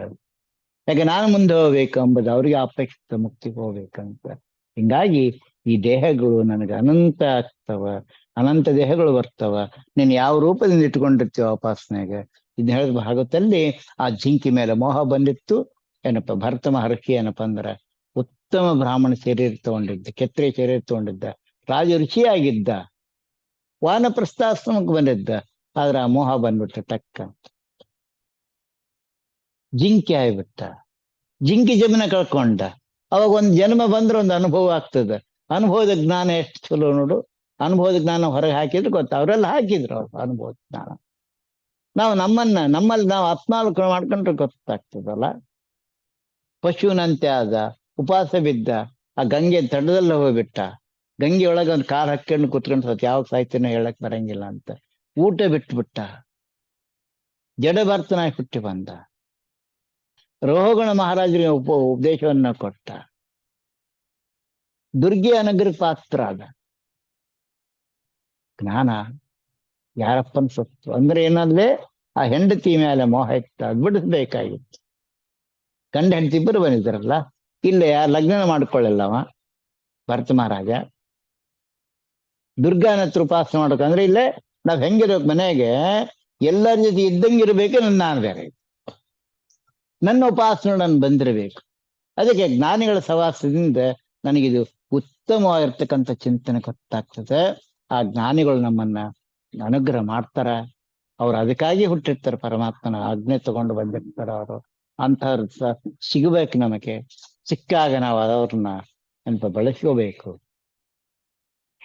ಅವಾಗ ನನ್ನಲ್ಲಿರ್ತಕ್ಕಂತಹ ದೋಷಗಳನ್ನು ಹೆಕ್ಕಿ ತೆಗೆದು ಹಾಕ್ತಕ್ಕಂಥ ಕಾರ್ಯ ಅಲ್ಲಿ ನಡೆಸ್ತಾರೆ. ಅದಕ್ಕೇನಪ್ಪಾ ಅಂದ್ರೆ ನಾರಾಯಣ ರೂಪ ಏನಂದ್ರೆ ಅದೇ ನಾರಾಯಣ ರೂಪ ಸ್ಥೂಲ, ಆ ಸ್ಥೂಲ ರೂಪ ನಾರಾಯಣ ರೂಪ ಸ್ಥೂಲ ರೂಪ, ಆ ಎರಡು ಏನಪ್ಪಾ ಅಂದ್ರೆ ಉಪಾಸನೆಗೆ ಅತ್ಯಂತ ಉತ್ತಮ ಆಗ್ತಕ್ಕಂಥವು.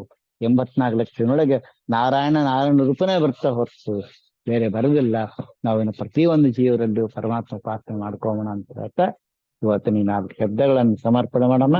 ಮತ್ತೆ ನಾಳೆಗೆ ಉತ್ತಮ ಚಿಂತನೆ ಇದ್ರೊಳಗನ ಇನ್ನು ಹೆಚ್ಚು ಬರ್ತದೆ. ಏನಪ್ಪಾ ಅಂದ್ರೆ ಯಾವುದು ರಜೋಗುಣ ಹೆಂಗ್ ಕೂಡ್ತದೆ ಇದ್ರೊಳಗ, ತಮಗುಣ ಹೆಂಗ್ ಕೂಡ್ತದೆ, ಇಲ್ಲೇ ಯಾವುದು ಆಕಾಶದಿಂದ ಹೆಂಗ್ ಬಂತು, ವಾಯುವಿನಿಂದ ಏನ್ ಬಂತು, ಯಾವ ಶ್ರೋತ್ರದಲ್ಲಿ ಏನ್ ಬಂತು, ಚರ್ಮದಲ್ಲಿ ಏನ್ ಬಂತು, ಚಕ್ಷುವಿನಲ್ಲಿ ಏನ್ ಬಂತು, ಜೀವದಲ್ಲಿ ಏನ್ ಬಂತು, ಗ್ರಹಣದಲ್ಲಿ ಯಾವ ರೀತಿ ಉಪಾಸನೆ ಮಾಡ್ಕೋತಾನ ಸಾಧನ ಮಾಡ್ತಕ್ಕಂಥ ವ್ಯಕ್ತಿ ಎಂಬ ಉಪಾಸನೆಯನ್ನ ನಾಳೆ ತಗೊಂಬನ ಅಂತ ಹೇಳ್ತಾ ಇವತ್ತಿನ ಈ 4 ಏನಪ್ಪ ಅಂದ್ರೆ ಅರ್ಥಗರ್ಭಿತ ಆಗ್ತಕ್ಕಂಥ ಅತ್ಯಂತ ಉಪಯುಕ್ತ ಆಗ್ತಕ್ಕಂಥ ಸಾಧಕನಿಗೆ ಬೇಕಾದಂತಹ ಏನಪ್ಪಾ ಉಪಾಸನೆಗೆ ಬೇಕಾದಂತ ಚಿಂತನೆ ಇದು ನಾರಾಯಣ ರೂಪನ ಈ ಭಾದ್ರಪದ ಮಾಸ ಏನಪ್ಪಾ ಅಂದ್ರೆ ಮುಖ್ಯವಾಗಿರ್ತಕ್ಕಂಥದ್ದು ಗಣಪತಿ ಅಂತಸ್ಥಾನದ ಆ ವಿಶ್ವನ ಉಪಾಸನೆ ನಾವೆಲ್ಲರೂ ಮಾಡ್ತಾ ಇದ್ದೀವಿ.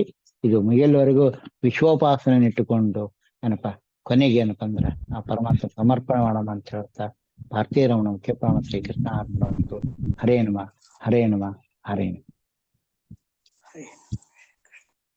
ಶೋಭಕ್ಕ ನಮಸ್ಕಾರ ದಾಸರೇ. ನಮಸ್ಕಾರ.